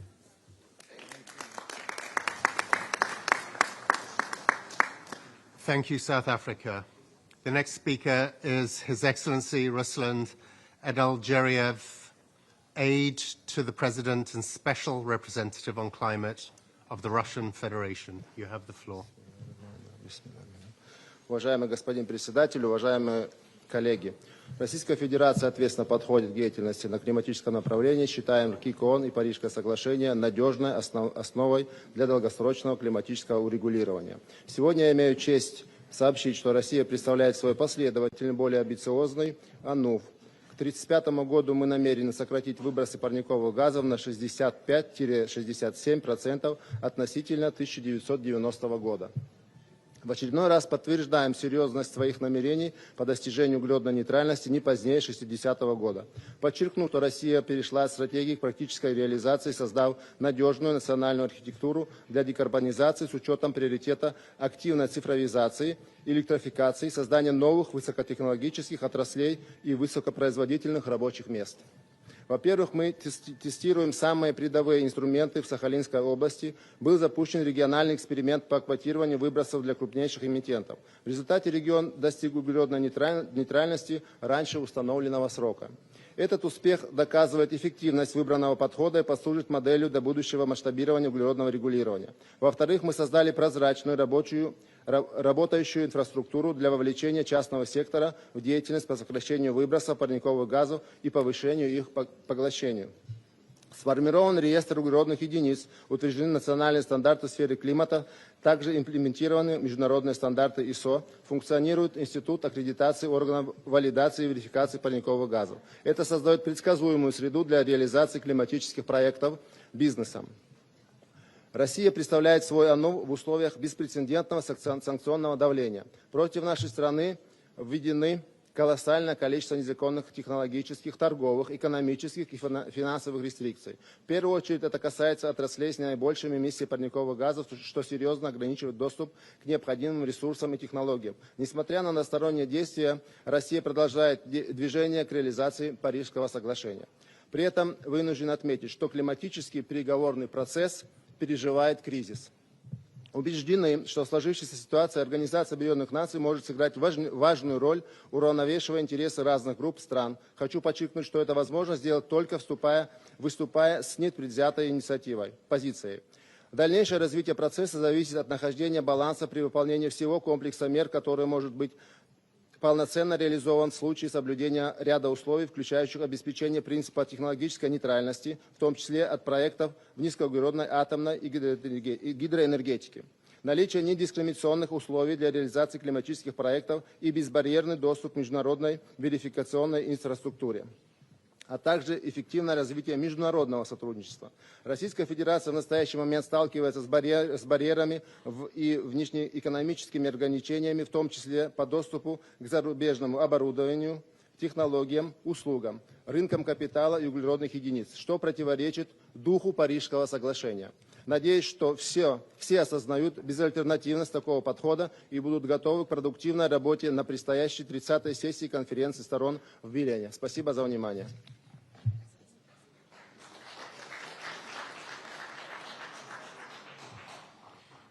Thank you, Russian Federation. The next speaker is Her Excellency Batsetseg Batmanka, Minister of Foreign Affairs of Mongolia. You have the floor. Excellencies, ladies and gentlemen, Mongolia is among the climate vulnerable nations. We face intensifying droughts, harsh winters, water scarcity, land degradation, and the erosion of biodiversity. These are not distant warnings, they are lived realities for our herders, our farmers, and our children. But we do not come to this summit with despair. We come with determination and solutions.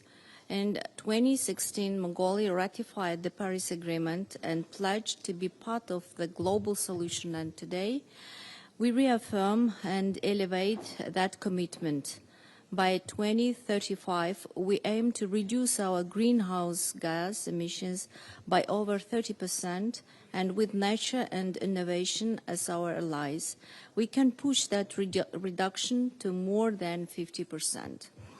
Our strategy is bold and comprehensive. We are determined to transform our energy sector with renewables and efficiency, modernize transport, shifting coal from roads to rails, and embracing electric mobility, recycle waste and maximize resource efficiency, and restore our greatest asset to our rangelands. Mongolia's 110 million hectares of rangeland are not just grasslands, they are carbon sinks, biodiversity havens, and cultural treasures. Though over 70% are degraded, more than 80% retain the natural ability to regenerate. This is our opportunity to lead with nature-based solutions.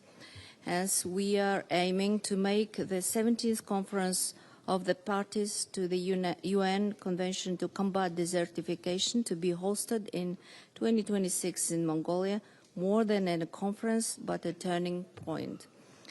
One of our flagship initiatives, the Rangeland Flagship Initiative, will unite knowledge, investment, and technology, including AI-powered monitoring, to unlock the full carbon sequestration potential to our landscapes. Let Mongolia be a bridge between tradition and innovation, between region and solutions. Let our nomadic heritage guide a global movement toward regeneration, resilience, and respect for the earth. I thank you.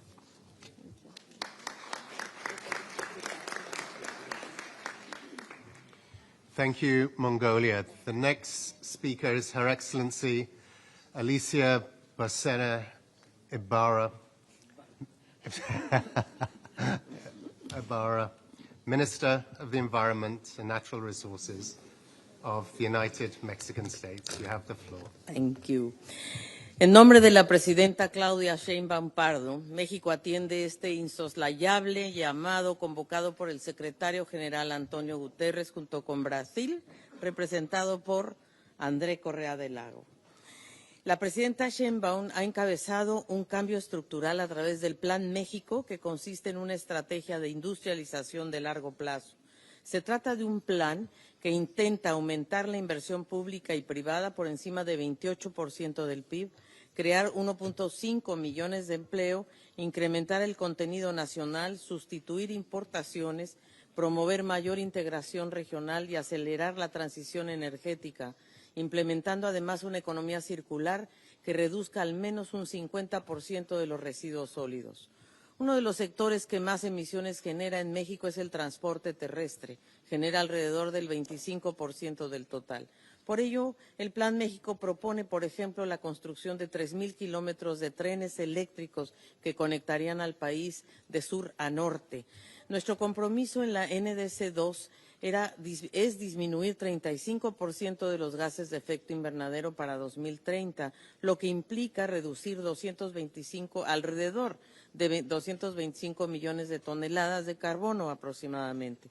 Esto esperamos lograrlo combinando medidas como ya mencionada en los trenes ferroviarios, los trenes eléctricos, así como en la reducción de emisiones a partir de la transición del uso de combustóleo a gas natural en las termoeléctricas del país.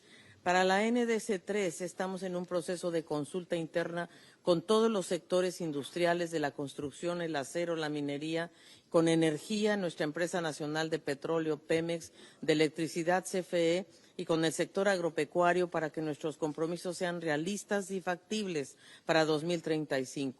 Pero en principio el compromiso que queremos lograr es reducir alrededor de 175 toneladas de carbono equivalente. Alcanzar este objetivo es imposible sin una sólida estrategia de protección de la biodiversidad y de soluciones basadas en la naturaleza. Tan solo en 2024 nuestro país en los ecosistemas absorbieron 208 millones de toneladas de dióxido de carbono equivalente. En esta materia, nosotros estamos implementando un plan de restauración nacional que incluye la reforestación de 220,000 hectáreas de bosques, selvas y manglares.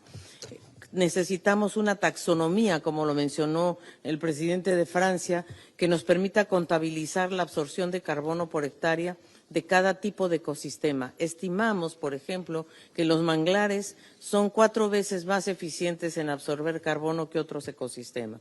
Nuestro compromiso al 2030 es proteger el 30% de nuestro territorio, tanto marino como terrestre. Contamos ya con 232 áreas naturales protegidas que suman 99 millones de hectáreas. Debemos llegar a 155 millones de hectáreas. Estamos convencidos de que la acción climática es más efectiva cuando se construye desde el territorio y de la mano de las comunidades, de las mujeres y de los pueblos indígenas. Para México y para el sur global, el financiamiento con base en el principio de responsabilidades comunes pero diferenciadas y la adaptación no es opcional, es una urgencia. Sabemos que la crisis climática golpea con más fuerza a quienes menos tienen y por eso nuestros esfuerzos de mitigación y adaptación estamos considerando también el tema de pérdidas y daños en nuestra nueva NDC. Creemos que no puede haber justicia climática sin justicia social, sin igualdad. Reiteramos entonces el irrestricto respaldo de mi país, México, a Brasil y a las Naciones Unidas, esta organización, el multilateralismo y la lucha que encabeza el secretario general contra el cambio climático. Por eso, hagamos de la COP30 un verdadero muchirao, que quiere decir acción colectiva, conjunta, solidaria, y transformemos esta crisis climática en una oportunidad histórica. Muchas gracias.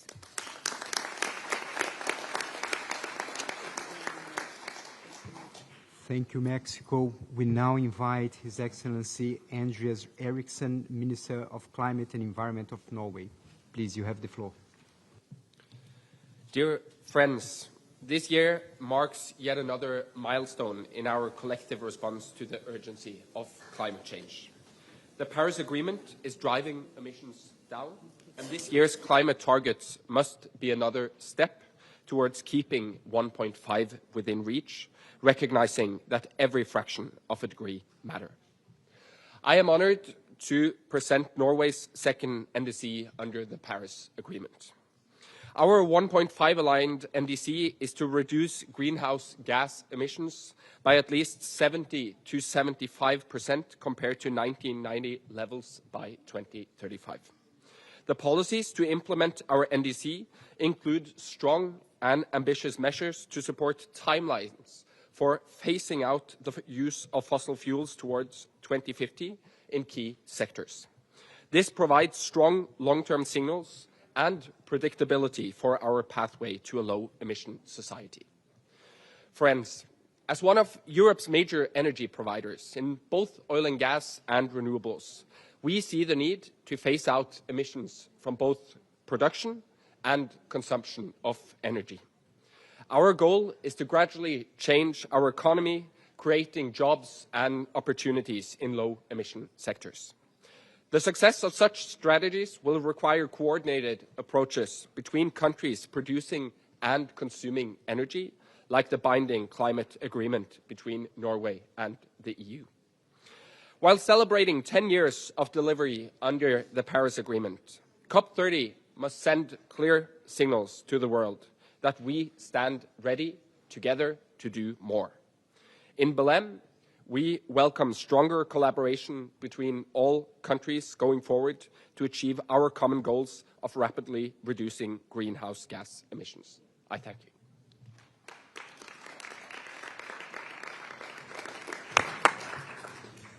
Thank you, Minister. We now have the pleasure to invite His Excellency Mukhtar Babayev, President and the representative of the President of the Republic of Azerbaijan for climate issues. Please, you have the floor, Excellency. Excellencies, dear friends, dear colleagues, as the COP29 presidency, we want to thank all colleagues who have submitted their NDCs. These plans are essential. They help us maintain momentum in the multilateral process. Their targets, timelines, and priorities will send strong market signals that give a green light to green investment. And their vision of sustainable development, job creation, clean energy, and other social benefits can help us build popular system support for ambitious action. Overall, these reports matter. They should be robust, not rushed. And they should then be delivered, not discarded. But every plan has a price tag. And from earliest days of multilateral negotiations, we have agreed on the need to support each other. In Baku at COP29, we made historic progress on how we would cooperate and enable action. From the Baku finance goal to carbon markets and the fund for responding to loss and damage, countries pledged trillions of dollars for climate action. But a promise made must be a promise kept. There were collective agreements. Collectively, we must be delivered. We will not forget them, and we will not accept going backwards. We will keep asking, where is adaptation finance that was promised by this year? Where is the money for the UN climate funds that was promised by 2030? Dear colleagues, the integrity of international process depends on delivery. The credibility of nations depends on them honoring their words. We need to cut emissions, not aid budgets, because we know that international support will allow for enhanced ambition in our climate plans. And that will benefit everyone. Thank you very much.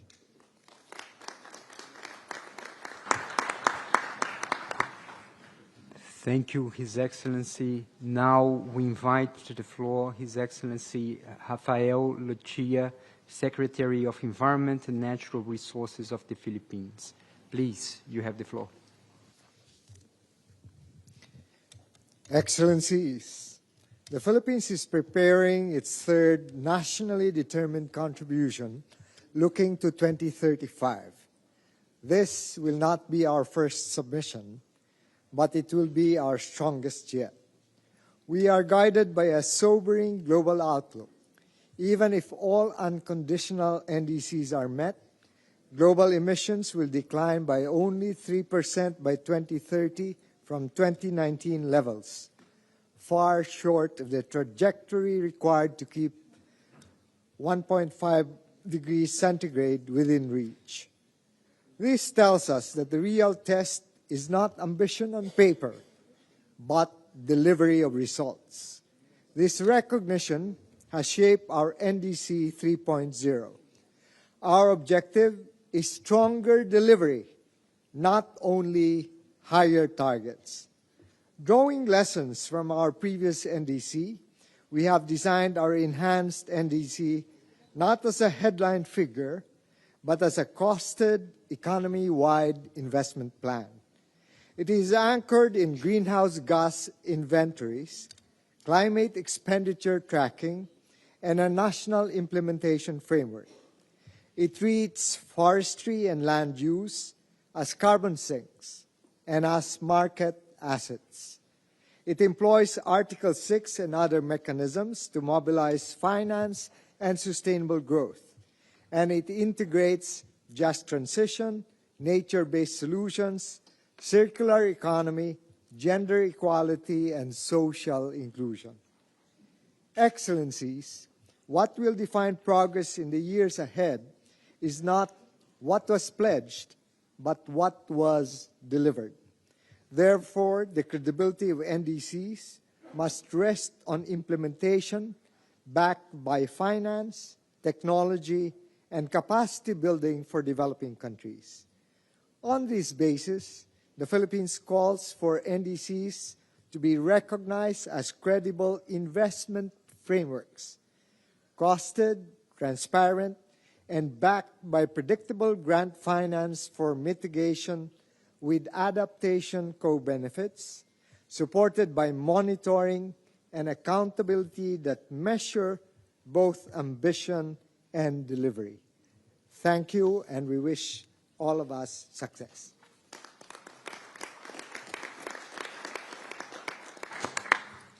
Thank you, His Excellency. We now invite His Excellency Honorable Sharif Ali Sharif, Minister for Labor, Economy and Investment, United Republic of Tanzania. Please, Minister, you have the floor. Excellencies, distinguished delegates, I bring greetings from the United Republic of Tanzania and from Her Excellency, our beloved President, Dr. Samia Suluhu Hassan. Excellencies, the climate crisis is reshaping lives, economies, and geographies. Tanzania has already lost over 90% of the ice cap of Mount Kilimanjaro, while Zanzibar, our beautiful island in Tanzania, with more than 30% of its land below 5 meters above sea levels, faces double threat of sea level rise and saltwater intrusion.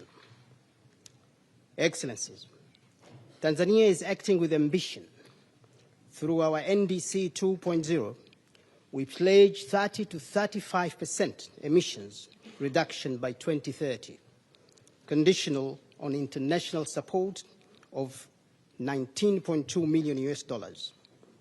However, assessment of the implementation of our NDC 2.0 revealed a $12 billion financing gap, highlighting the urgent need for the international community to honor their obligations under the conventions and the Paris Agreement.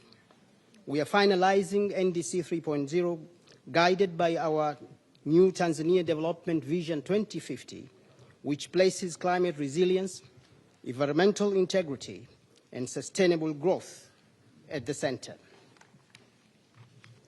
Excellencies, through the leadership of our President, Samia Suluhu Hassan, Tanzania has launched the National Clean Cooking Strategy 2024-2034, aiming for 80% adoption of clean cooking solution by 2034.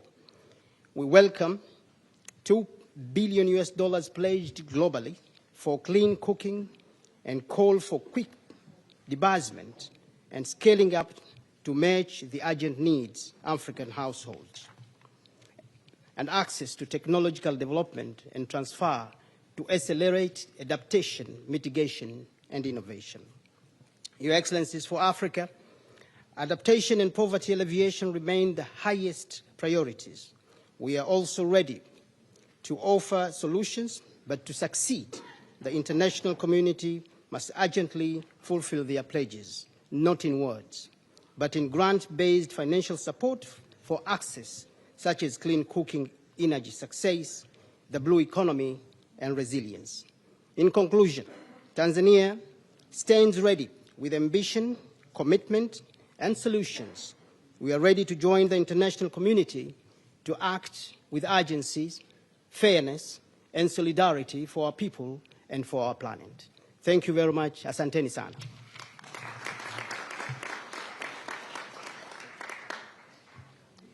Thank you, Your Excellency. We now invite His Excellency Adlur Graman Khan, Advisor for Ministry of Industries of the People's Republic of Bangladesh.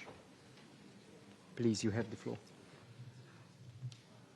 Co-chairs and Excellencies, Assalamu alaikum. Bangladesh has always stood at the front line of the climate crisis, yet we remain steadfast at our commitment to solutions. In our third NDC, we pledged to reduce 84.97 million tons of CO equivalent emissions by 2035, a 20.3% reduction from business as usual. Despite our limited resources, we cut 26.74 million tons unconditionally, demonstrating our resolve to act, but to deliver the remaining 58.23 million tons. We call upon the global community to honor its pledges of finance, technology, and capacity support. With full implementation of our NDCs, Bangladesh will peak its emissions by 2030 and then begin to decline, a clear sign that climate justice can be advanced when ambition is matched with support. To strengthen the alignment of climate finance with our national priorities, Bangladesh has launched the Bangladesh Climate and Development Partnership, the BCDP. This will coordinate climate finance, ensure climate policy coherence, and enhance cooperation to accelerate the implementation of our adaptation needs and our mitigation targets. Our government is leading this initiative at highest levels, involving multiple ministries as well as having development and financing partners. We look forward to making the BCDP more inclusive by adding private sector and CSOs and more development partners on board. We would like to deliver real benefits for our people. This is not just about funding projects. It is about building trust and building solidarity with our international partners so that together we can deliver climate action that truly makes a difference, especially for our vulnerable populations. We urge the world, especially the developed countries, to match this ambition with fairness and solidarity, to stand with vulnerable nations so that no country is left behind in the fight for our planet's survival, so that together we can build a safer, more just and sustainable future for all. I thank you. Thank you very much.